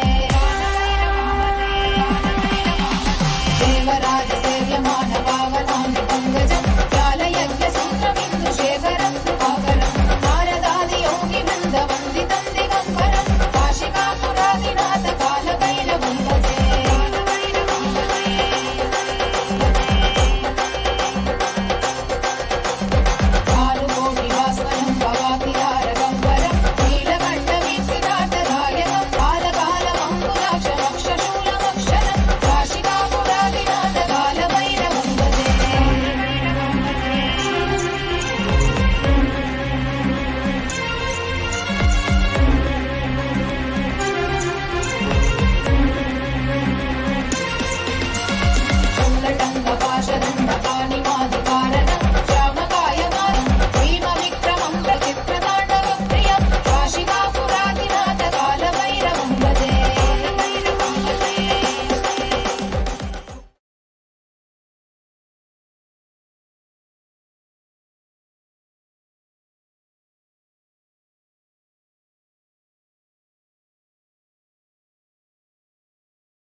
It is such a powerful darshan of Bhagavan Mahakala Bhairava.